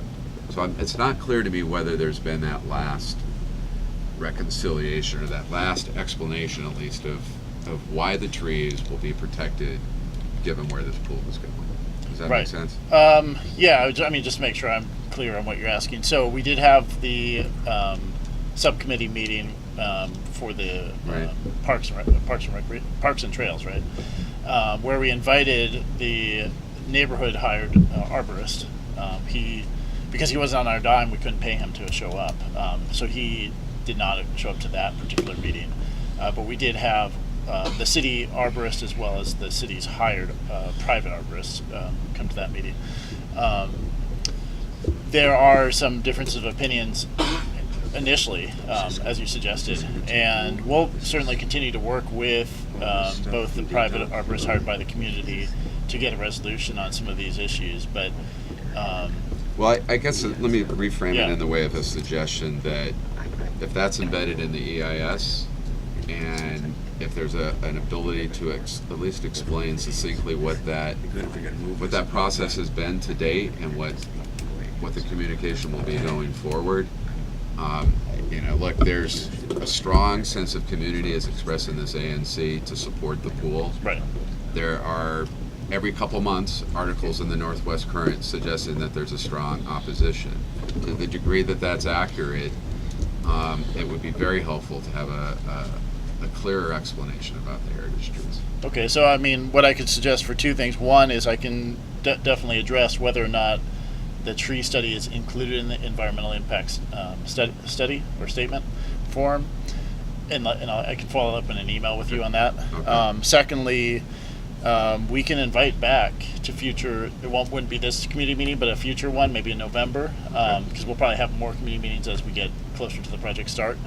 I will reach out and invite both the city arborist, our privately hired arborist, and I'll ask the Friends of to invite their arborist as well. Terrific. Terrific. Sorry to take so much time. No, I think that would be good. Any questions? Yeah. Questions from the audience? Peter, thank you so much for coming out. All right, thank you, everyone. So right now we're going to talk real quickly about 2900 Upton traffic calming. We passed a resolution a couple months back about that, and then we're going to open it up to wider ANC issues. So Denise, if you just want to introduce yourself. Everybody know? Hi everyone, I'm Donice Jackson with Community Engagement at DDOT. Thank you to Commissioner Jacobchek for inviting me. 2900 Upton, like you said, there's been a resolution passed in support of traffic calming measures to the block. Our safety team did an investigation, a traffic safety investigation, and found that westbound travel speeds warrant the installation of speed humps, and what we would need of speed humps, they are proposing 2 locations within the block, the 2940, 2942, 2943, 2945 for the location of the first speed hump, and 2912 and 2914 for the location of the second speed hump. What we would need is for residents at those locations to either email or let the ANC know your support of the speed humps. We're pretty flexible with where on the block we can place them, and are open to work with you guys further. So you'll remember we had a great family, 3 young kids started this. I think they wrote an article on the Forest Hills Connection recently. Glad to hear that's moving forward, and I'd expect us to take that up at our October meeting and have those locations planned out. Any comments on the traffic calming or any residents? Yes. Would you all consider doing speed cushions instead, a thinner speed table that is for the width of motor vehicles, but not standard cars?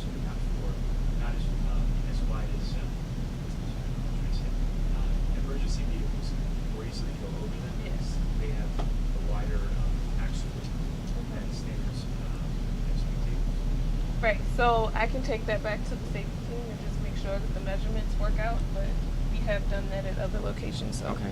Could you email me details on that? Thank you. Yeah, and I would like to support that actually, that I know that in some instances, the speed bumps actually cause a higher acceleration coming off the bump and are somewhat counterproductive, let alone unfriendly to cyclists. Okay. Another good reason for Just to have, cautions right, or bike friendly. a side benefit.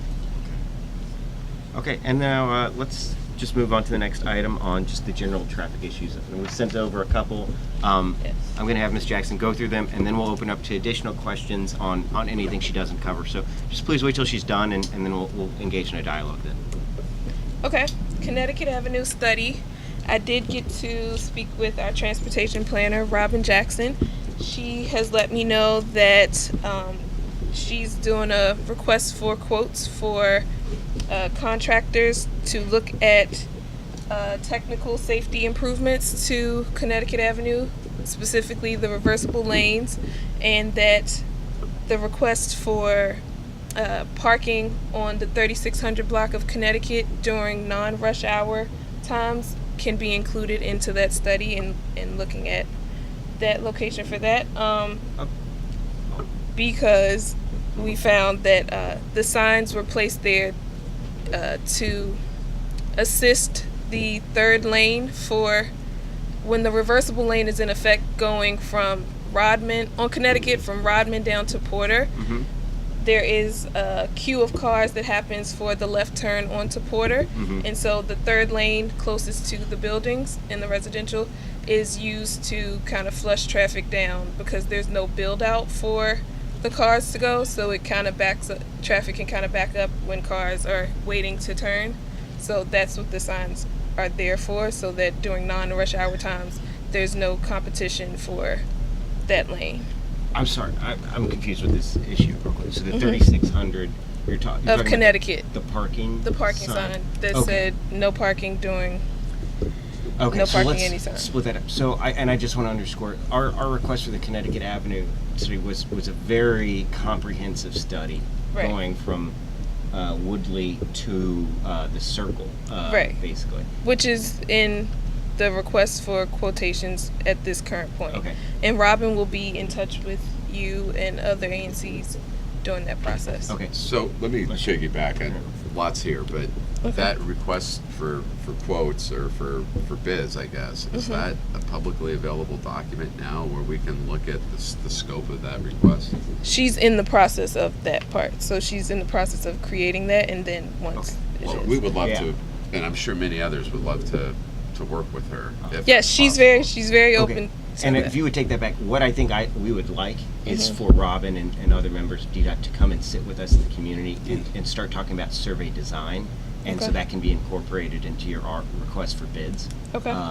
Because I know, the reversible lanes is one aspect that we've mentioned, but there are a number of things from, just potentials for improving that streetscape, Right. whether it's protected bike lanes or the parking variations, and understanding what are our options and what are the consequences of going with those options. And Okay. so, we'd really like to be as involved as possible, as early as possible.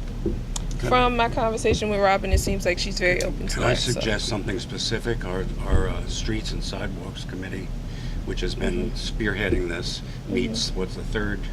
It's the second Wednesday. Second Wednesday of October. And if you could possibly schedule for somebody to come to that meeting.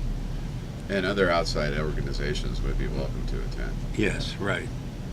Yeah, that would be Or maybe great. we'll need two meetings, And I we don't could know. help out, actually, because I know ANC3C has passed that, and 34G was considering passing a similar resolution this month. And we'd be happy to host it within the bounds of it. And,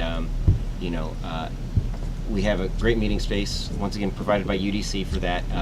If we needed to work on maybe a larger room, I'm sure Juanita could help us out with that. So Right. as soon as you have a chance to talk with Robin, we'd love to get that going. We're really happy to hear that something is going on there. Right. So But we're not interrupting all of your items. yeah. I just want that specifically. I want and to underscore that it was a request for a study, Yes, and that's, none of it, the it is for the study. not the improvements. Okay. Per se. It is Cool. for the study, looking into the protected bike lanes, adding bike Okay. lanes to Connecticut Avenue, removing the reversible lanes, and Okay. she's open to other. Okay. And then, so you mentioned the 3,600 parking signs. Yes. Complex. So that would need to be rolled up into. Well, from our conversation, she wanted to add it into the study because the reason why the signs are there are because of the reversible lanes. So if, the impacts that come back from the study say that the sign needs to stay or should be removed, Sure. it'll impact. That makes sense. Okay. Okay, there were some service requests that were sent over, about 250 service requests that you have been tracking with John Thomas, the Chief Performance Officer at DDOT. He has shown me the document. I have it via Excel, as well as I printed a couple sheets out today. The list has about 247 locations with a status of in progress or closed, with a range of different services from roadway repair, sidewalk repair, roadway signs, potholes, tree pruning, and more. So I'm open to working with the ANC and sharing that document and moving forward with updates. About 112 locations were closed. Service requests were closed, so Had been completed, basically? yeah, had been completed, so we can go through those just to make sure that everybody's comfortable with that. There was two larger items for Fessenden and Linian Street. Those resolutions, I still have to work with our team. George Branyan, I'm not sure if you guys are familiar with him, is out until the 25th, and he holds the key to the gates. So I am waiting for that information from him once he gets back. Also, 3616 Connecticut Avenue. We did a site visit with the chairman and some of the mokers and the building manager. And the results showed that maybe a curb cut was needed to relieve some of the drainage issues that were coming from some broken pipes or some pipes that hadn't been used in a while. I had been coordinating with our team internally between our asset management, street and bridge, as well as our stormwater management team.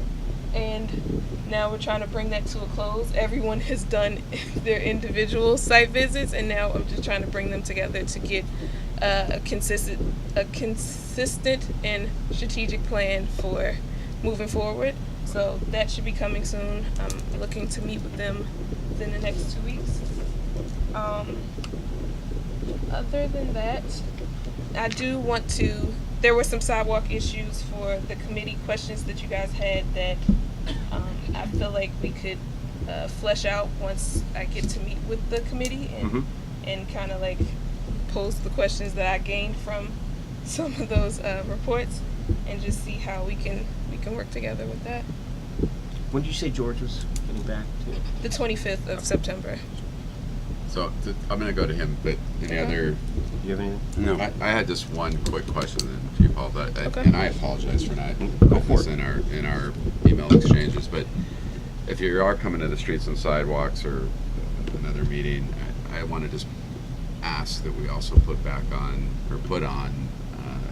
the agenda the parking meters on 36th Street between Reno and Yuma. Okay. It would be great to have that. Yeah. So And I did want to connect with you about Van Ness because I had spoken with Stephanie. Kinney? Yes, earlier this week about. Do you have a card by chance, or? Yes, I do. Great. Let's. Do you have any update on the 36th Street parking meters? I do not. Okay. Thank you. Not as of yet, but we were talking about Van Ness and that. Okay. So I'm aware of it, but I don't have an update on Okay. the 36. Do you want to? I can give you my phone number if you want to just call me real quick. Yeah. So, That'd be great. Not for public. This is gonna go online. 202-363-3315. Just put that over the internet. Good questions. Thank you. Thanks. I appreciate your help on that. Sure. Thanks so much for your updates. There's one sidewalk, I don't know if it maybe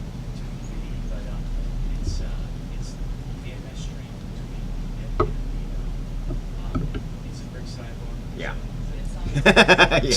We've been. It's missing bricks, and if you wear high heels, which I don't, but nothing wrong with that. It's so hard to walk up. Paul, have you been to any ANC meeting that comes in on the story? I've lost many a female friend or relative. Yeah. Okay. Thank you. Yeah. Yeah. So can we still dial 311 Yes. I haven't completely went through the list. I can look into it. The sinkhole is where? Okay. It's terrible. Two of them, and then the roadway itself is getting that widened, so Yeah. that's going to start falling out too. So I'll do 311. Yeah. If Yeah, you could that would be report the that. best. Kate, when you That would be the when you if you want to send me a photo of that too, Yeah, and then and you can Denise share and I the can follow up service request. specifically on that.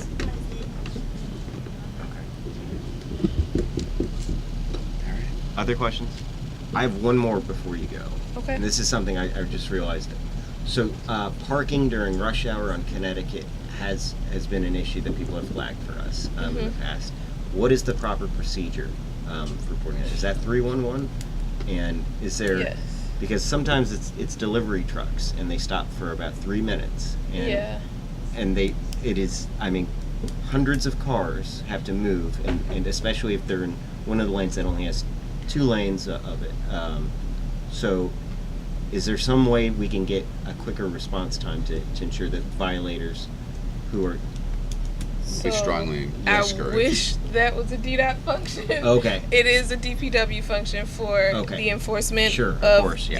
the parking, but I would just say work with the MOCAs. They can help connect you to a specific person at DPW that you can maybe work with. I've seen it at other locations where they, have a quick response team that goes out for issues like this. Okay. So yeah. Yeah, we'll talk about that. Okay, great. Anything else? Denise, thank you so much. We appreciate the update on all those issues. And, Sorry to keep you late, but yeah. thank you. No, this is fine. You want to introduce your speaker? Yeah. One of the issues of concern in this area, especially from retired civil servants, is our tax deductions, which used to be available but no longer are, even though there's a bill before the council to allow for bigger deductions than are now allowed. And one of the organizations that's been very interested in this is the Coalition to Restore DC Pension Benefits, and we're pleased to have with us tonight Sylvester Bush from that coalition, which is going to explain the issues here and to answer any of your questions. Mr. Bush?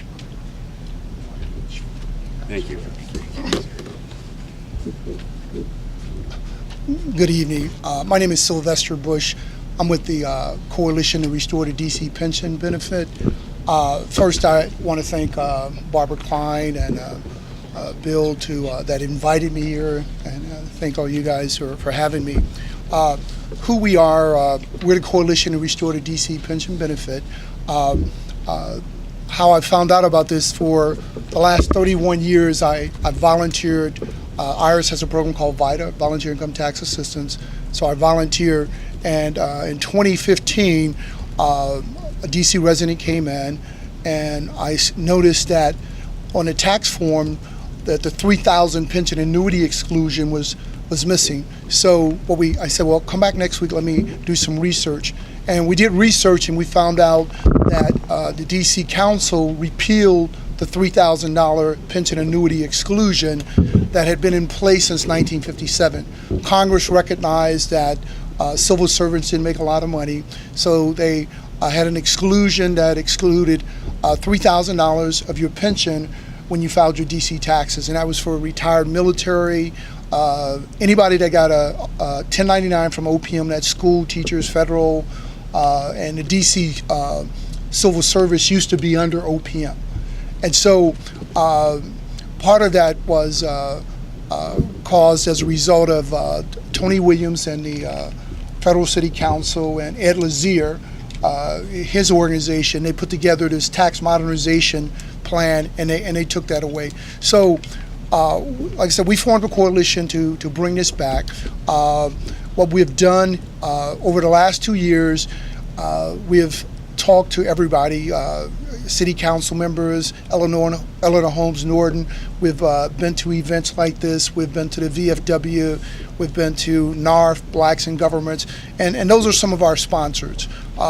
We have cards in the back that explains the issues, and so what we need for you to do is to go out and help us support this issue. Currently, there's a bill 220321 that's before the council.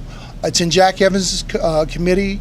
We have 8 council members that support the bill, but it's not coming out of committee. And so the bill, what it does, it allows you to exclude up to $20,000 from your pension exclusion when you file your taxes. It's a 2-tier bill, so if you're 62 to 64, you exclude up to $10,000. If you're 65, you exclude up to $20,000. And so we've been pushing this issue. I've testified 3 times this year. We've got thousands of petitions, and I've come to the conclusions that they don't really care about us. When we go down there and we talk, we talked to Mr. Evans, we've testified, and we've said it's not our job to tell them where to get the money. I mean, we weren't hired to do that. I mean, we can, but that's not our job, and we don't try to play one group against the other. But, so we haven't been successful. Like I said, we've put up a website. And on the back of the card, there's a restoredcpensionbenefit.com. It explains everything you need to know about the bill.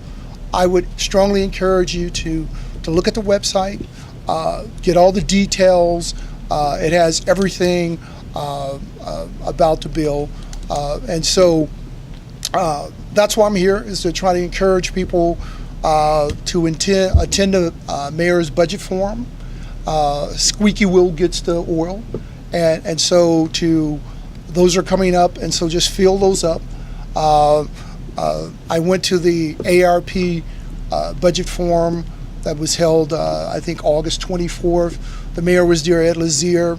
There was usually a pretty scripted, but I was able to ask a question about it, and her response is, what's the fiscal impact? So any bill that they do, there's a fiscal impact. This is $10 million, roughly $10 million a year. But like I told Mr. Evans when we testify, we're the only group, when we come down there, we're not asking for money. We're asking them to give us our money back. Now, what they did with the $3,000 that they took, they created a new tax class for those that are taxable income $40,001 to $60,000.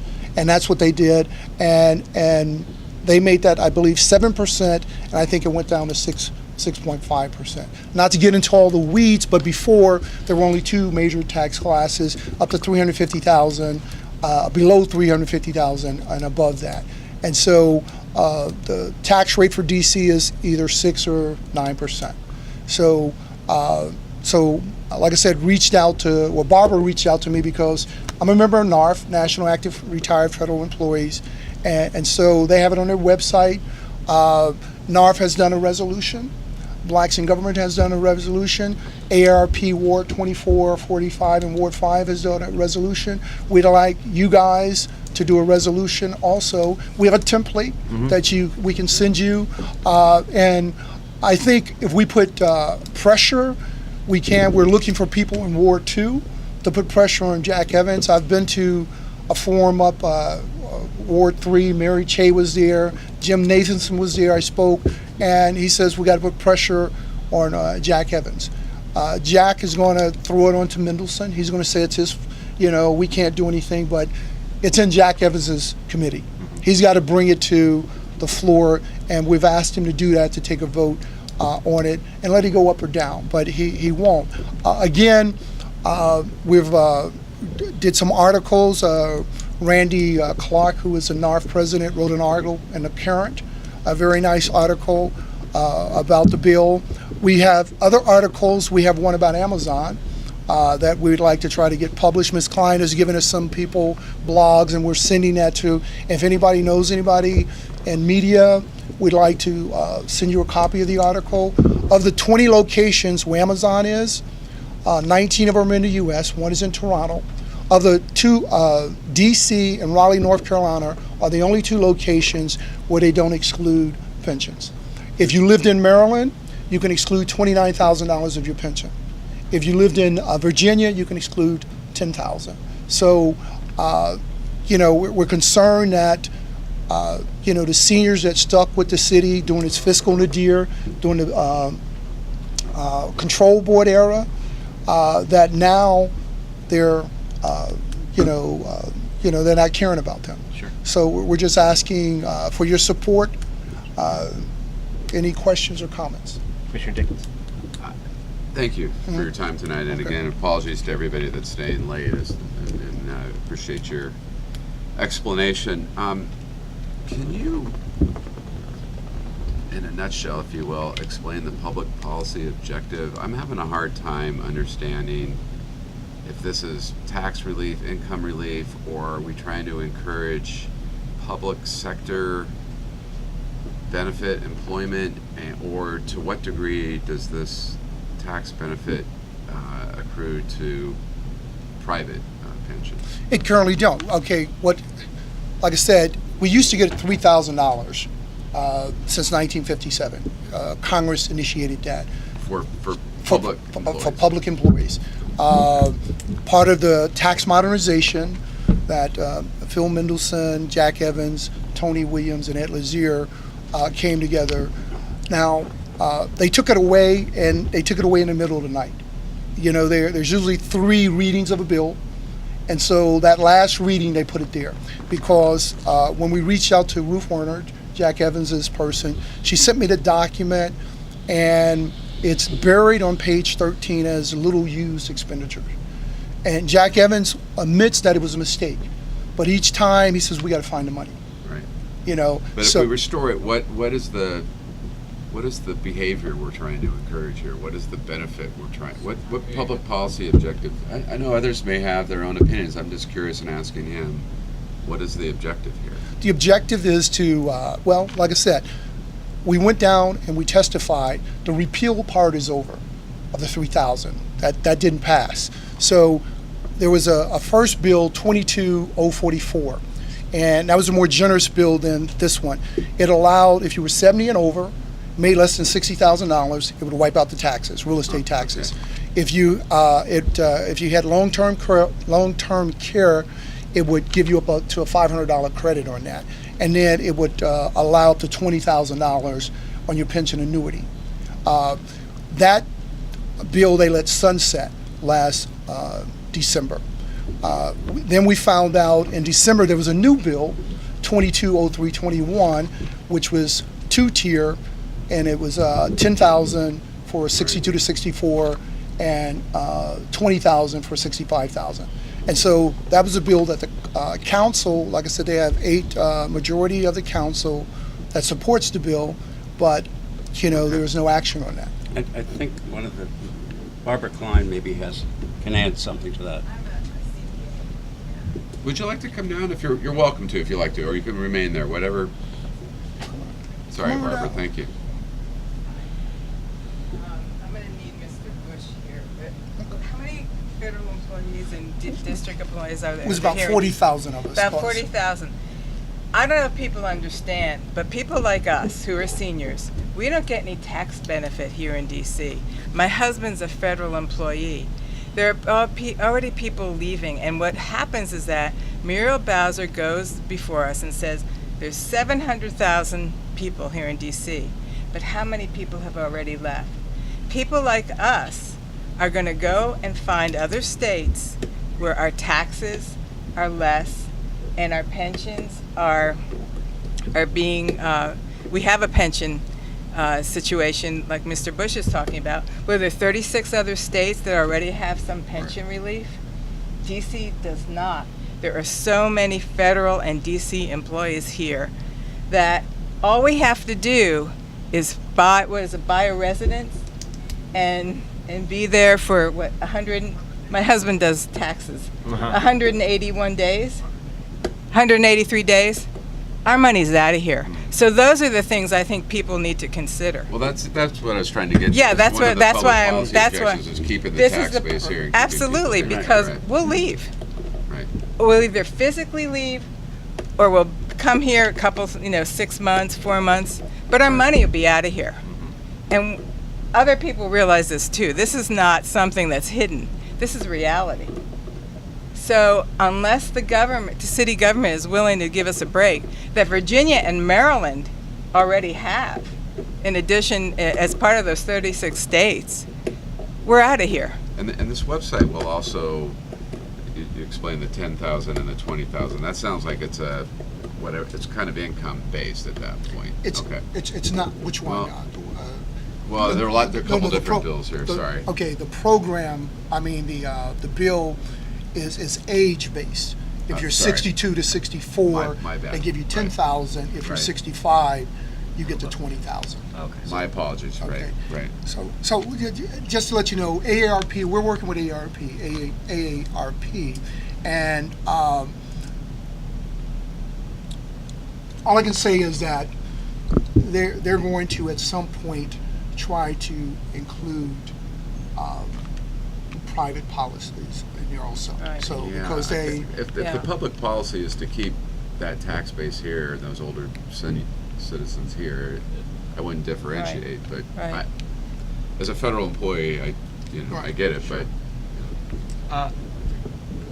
Is our councilwoman Mary Che in favor of this? well, You said you met with her recently. yeah. Well, see, Mary is one of the ones that support the bill, but it's like a ping pong game. We get 8 people that support the bill, but when you ask them, they throw it back to Jack Evans, and that's what Nathanson says. And technically they're right because it's in his committee. And we have to get him to take a vote, and so it's kind of like cover for some of them because they kind of Mendelson kind of rules it with an iron fist down there, and so they're not going to go against him. Jack Evans will say it's Mendelson will say it's Jack, and we're back and forth. And so like I said, we just put up the website. We doing a full court press, trying to shame them because they're not listening to us. I mean, if you said it's a mistake, and this is the budget chairman is saying that it's a mistake, then why not fix it? I mean, the cost impact isn't you 10 want- million. The cost you good? impact is all that lost I mean, I can say revenue. that. Sorry, I work for Councilman Trey. Sure. You are correct. It is in Jack Evans' committee, Correct. unless it's re-referred by the chairman. And I don't mean it's the rest of the council has no power to move it forward. It's either Jack Evans moves it forward or the chairman re-refers it. Right. I'd say if you're not having luck with Councilmember Evans, look for the budget process because that can get involved with all different council members, and there are amendments at the end, what we call the Budget Support Act. So that's a bit more fluid, and that happens every year between February and it ends in May. and I appreciate that, and if here, and this is on the website, okay, and this is 25 things that we've done, okay, when we found out about it, and so we've met with all the council people. I've testified 3 times last year. I've testified. The budget cycle. Yes. I mean, because the first time we caught it, we had missed the budget cycle because it was like February, March. And then the next year they said, do this. And we did our due diligence. We went to everybody they told us to. And so it's kind of like a ruse. It's like their actions are not alignment with their speech. So we followed everything they told us to do. And like I said, it's back and forth. So we're just trying to make people aware. Like I said, do go to the website, look at it. It tells we got some hard truths there. You know, there are 5 things that we talk about, and one is we talk about if you're 65 and older, you used to get an enhanced personal exemption. Well, that goes away this year. You don't get that anymore. With the federal side, you don't get any personal exemption. So if you have 4 people and it was $4,050, well, you just lost $16,200 because that's the federal side. You don't get that anymore. Also, we talked about the Soldiers Home.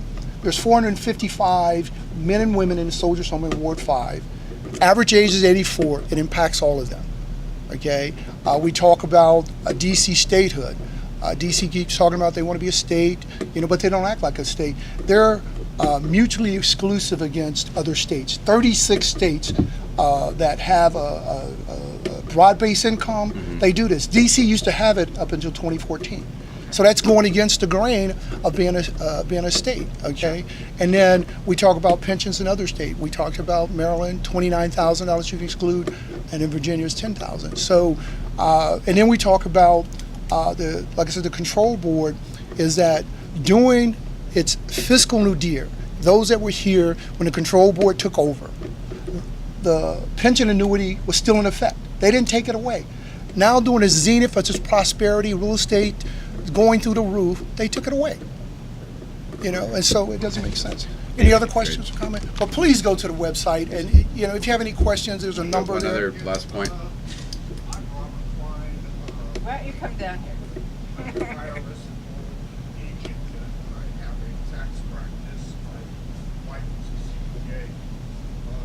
Just to get a perspective on this, you asked about the public policy implications. The public policy implication, from my viewpoint, from a 30,000-foot level, is do you want an erosion of your residential tax base? In other words, we use taxes as a means to social engineer in many aspects. You do it in housing by having a home mortgage interest deduction.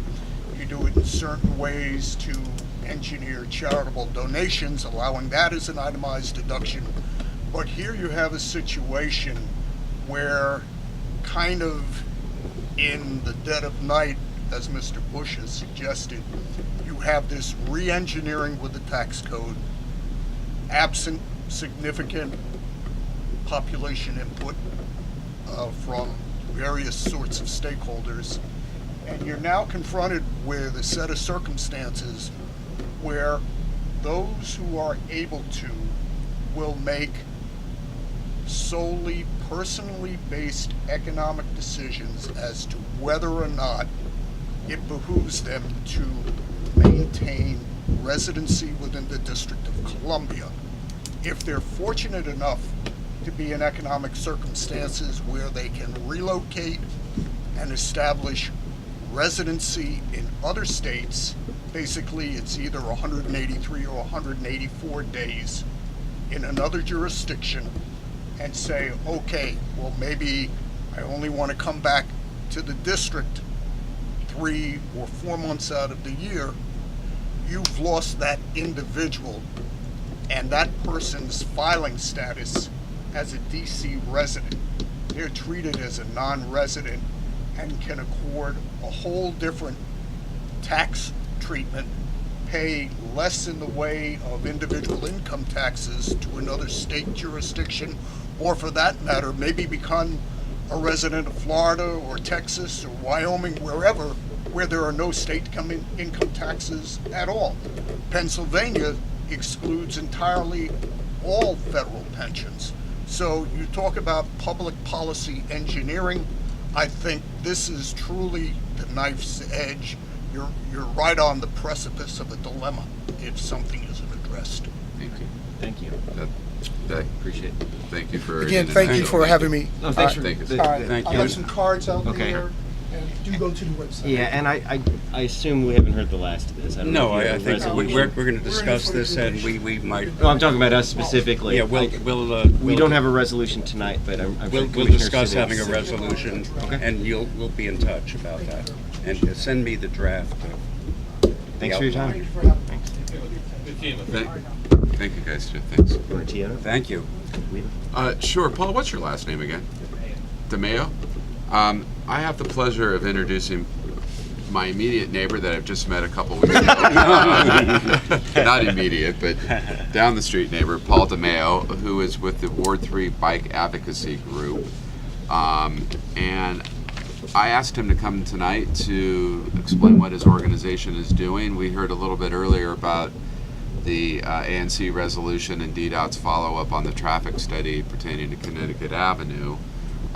Not to steal your thunder, but I know they work on bike lanes throughout Ward 3, work on dockless, or not dockless, but dock bike stations such as city bikes, and a host of other issues. So thank you for coming, Paul. And great.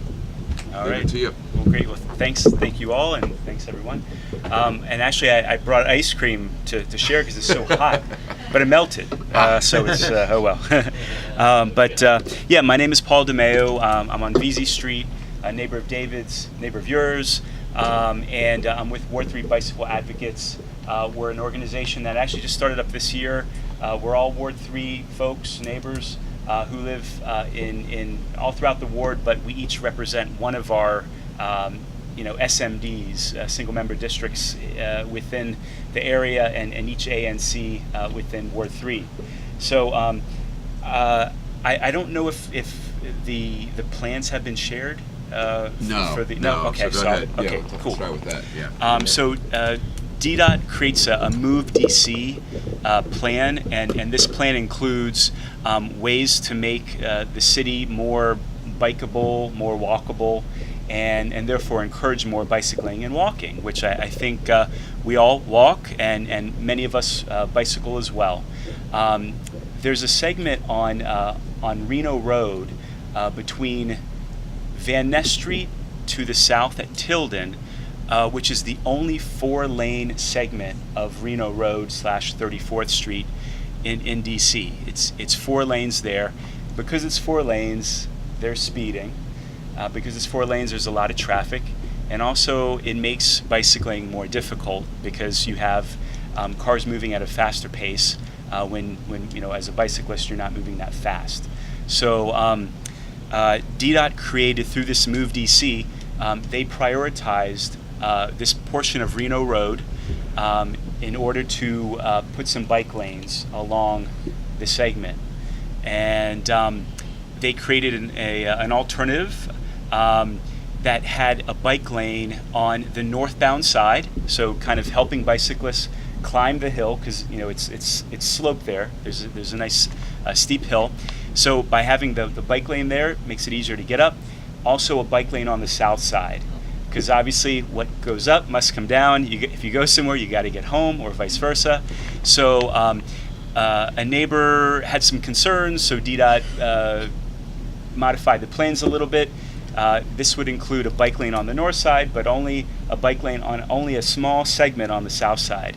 And obviously that's a little problematic because, again, if you go up the hill on a bike, you're going to want to get back down the hill on a bike. So as an ANC, we need to figure out which alternative 1 or alternative 2 is what the community wants.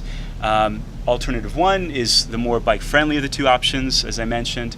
So I would, Ward 3 Bike Advocates certainly proposes that as a community we do that, because we do want to encourage more people to bike and walk, and that means fewer people driving through our neighborhoods, fewer people speeding through our neighborhoods.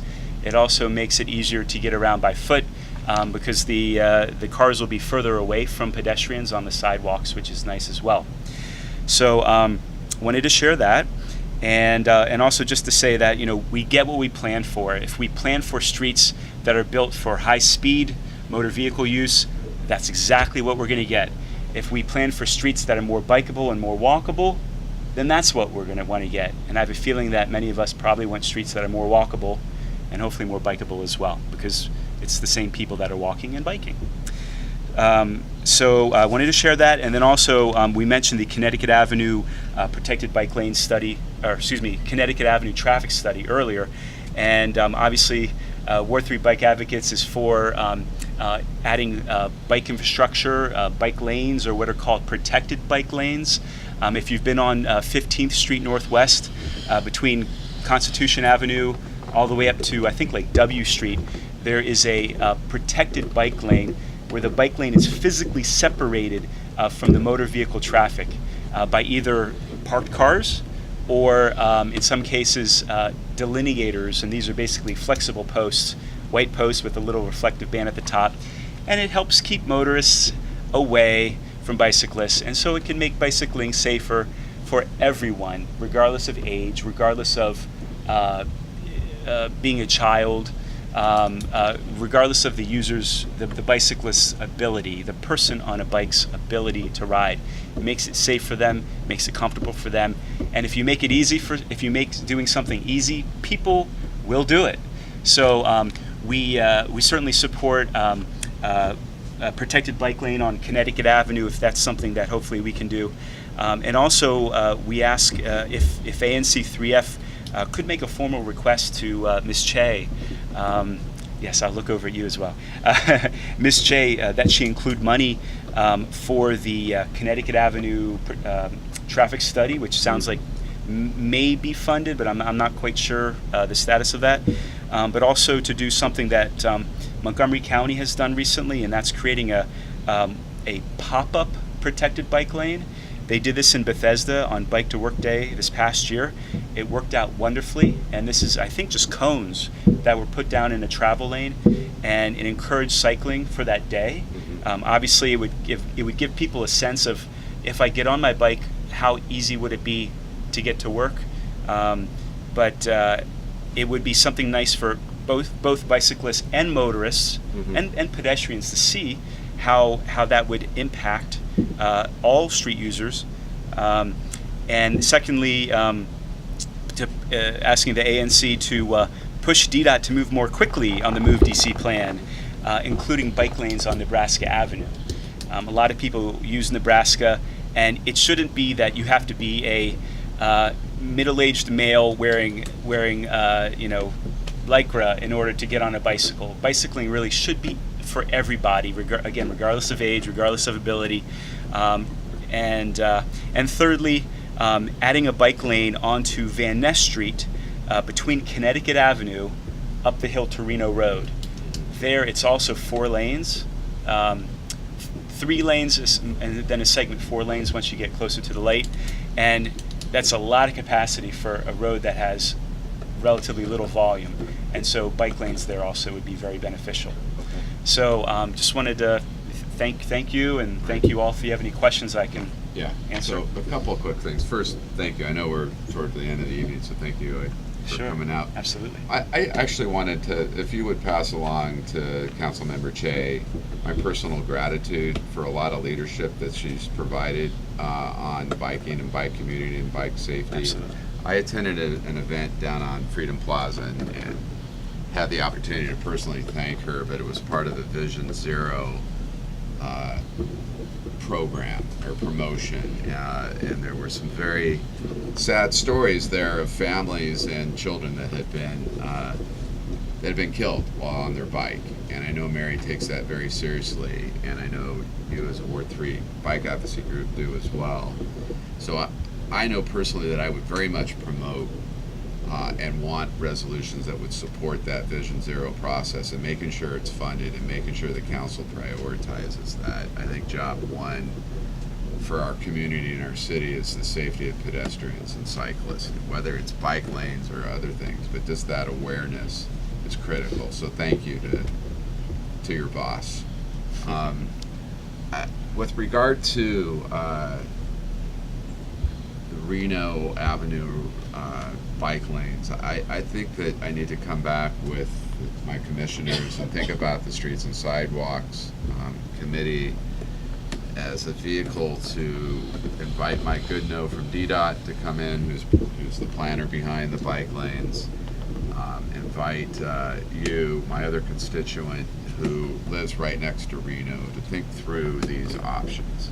I don't want to prejudge that. I know that there are concerns about vehicle traffic there, turning lanes, and a variety of variables that we just all need to think about collectively. And I think you're a great representative for the biking group to sort of just meet as neighbors and talk that through maybe with the streets and sidewalks. And we might be able to look at these other bike lane suggestions as you made with regard to Van Ness Street, Nebraska, and others. Perhaps there's an ability within that subcommittee to look at all the bicycle issues within ANC3F. Yeah, and I think marrying up the Connecticut Avenue issue that we've talked about, but these other ones, I mean, the most immediate thing, given that Mike has placed this in front of me and others, is the Reno Street opportunity. So that's my reaction. Yeah, I have a few concerns. I think we're all concerned about bicycle safety. I think that's one of your goals. Absolutely. A lot of my constituents are concerned about other safety too, safety of drivers and safety of pedestrians, especially on Connecticut Avenue. As you're well aware, bicycles are allowed on the sidewalk and on Connecticut Avenue in our area. There have been people hurt there. They're older people who live there. I was wondering what your organization is doing to try to improve safety. Also, drivers. I've rarely come across a bicycle rider who stops at stop signs or the traffic lights, except on busy streets. There have been drivers who, put on their brakes to, so this bicycle rider comes through. Is your organization doing anything to try to ameliorate some of these problems that are? I'm all in favor of good bicycle people, but the bicycle people don't follow the rules as much as maybe you think they do. It's very rare I see bicycle riders stop at a stop sign, and I've almost hit some people. And I know a lot of people who have, and I feel very bad for those people I'm going to hit it as well as for me. Sure. Well, regarding your first question about Avenue, bicycling on Connecticut Avenue, I'll bicycle on the sidewalk respectfully when I feel unsafe riding on the street. And I would prefer to ride on Connecticut Avenue because I can get to my destination more quickly. I won't ride on Connecticut at times because while I'm a confident cyclist, but when I have a motorist riding down my back at 35 miles an hour and coming within 3 feet of me, I'd rather not be in that situation. Yeah. So what we're advocating for is, Ward 3 Bike Advocates, is we're advocating for protected bike lanes on Connecticut Avenue so we don't have to fear for our safety and ride on the sidewalk. So to answer that question, to answer the other question about safety, I agree with you. I think there are obeying traffic rules. Exactly. I think there are scofflaws in bicycling, just there are as motorists. I think there needs to be more enforcement of all modes, whether it's a pedestrian crossing against the light, or if it's a motorist not paying attention to pedestrians crossing, or a motorist not watching where the bicyclists are. I think we need all Vision Zero, yeah. Right. Exactly, and this is for all modes of transport. Everybody is guilty at times, I think. But that's working with the MPD, the police department, on enforcing, and I think bicyclists need to be enforced to ensure that they're following the rules just as much as anybody else is doing. Is your organization doing anything to try to educate bicycle riders? Well, at this point, we just started earlier this year, and our focus has been on helping DDOT create more bike infrastructure for safety. But working with the MPD is something that maybe at some point we can reach out to them and DDOT, of course, on improving obeying safety rules, safety laws. Thank you. Yeah, I just want to add on to that. I think that your prioritization of bike lanes makes sense. Sort of that's the most immediate need and kind of helps mitigate the safety issues of cyclists that are perhaps misbehaving both on the road and on sidewalks. But I kind of come back to this Vision Zero program, and it's a responsibility of everyone, which you said. Cyclists, pedestrians, drivers, etc. Mm-hmm. And so I would encourage your bike advocacy group to reach across the aisle a little bit and look more at that Vision Zero program and talking to the council member and seeing where you could participate in that. I think it adds a lot of credibility to your advocacy. Great, Yeah. absolutely. Yeah. And I think we're really the only bike advocacy group for any ward in DC. You know, there's the Washington Area Bicyclists Association, which is DC-wide, or region-wide actually, but I think we're one of the more specific local groups. So thank you all for your time. Sure. Thank you. Thanks Question? for Oh, coming. sure.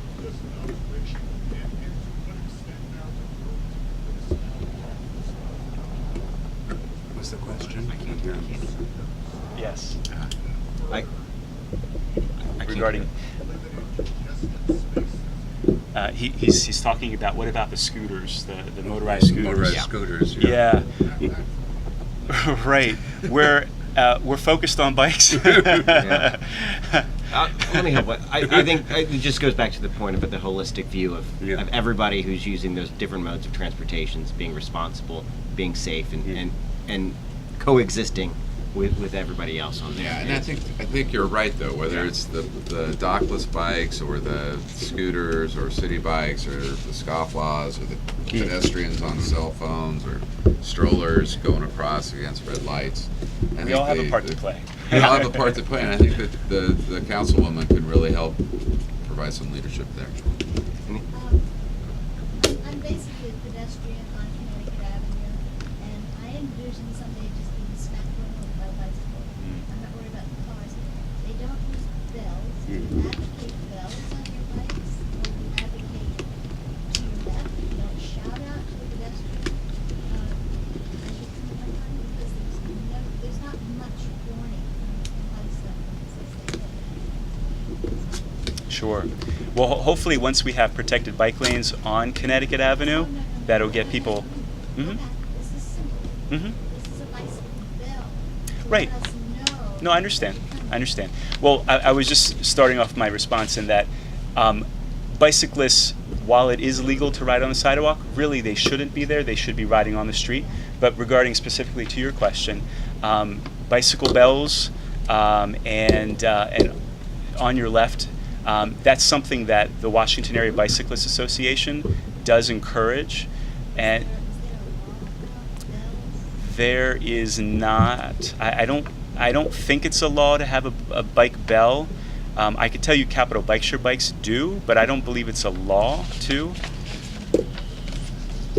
Yeah, and I would take a look at the WABA, or Washington Area Bicycling Association. They do a very good job of educating cyclists and drivers and others what the DC government laws are. I mean, if as a cyclist, I get challenged all the time on what the law is or isn't, and it's very good to go on. And if you want to see a change, bring that forward to us. If we want to encourage bells as a anyway, have a look at the waba.org website. And if I could add just one more thing, as David was saying, and is just, we're all playing a part together. So yes, people should be saying on your left, or and riding respectfully around you.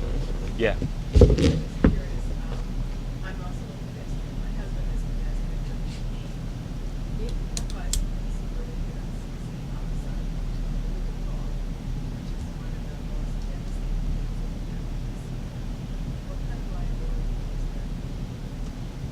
I'm not a insurance agent or a lawyer, so I cannot answer that question. You know what? WABA. Give WABA a call. The WABA.org. They can answer that question for you. I'm a transport planner, so I know about that side, but I don't know about the liability side. I would imagine that the bicyclist would be at fault if they ran into you. But again, I don't know. I'm not a police officer. I'm not an insurance agent.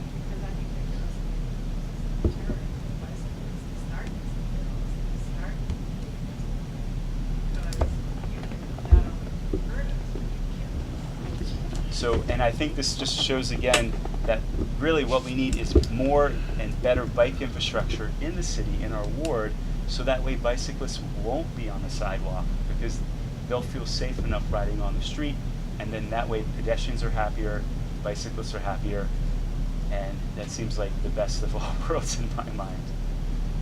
Okay. Yeah. That's fair.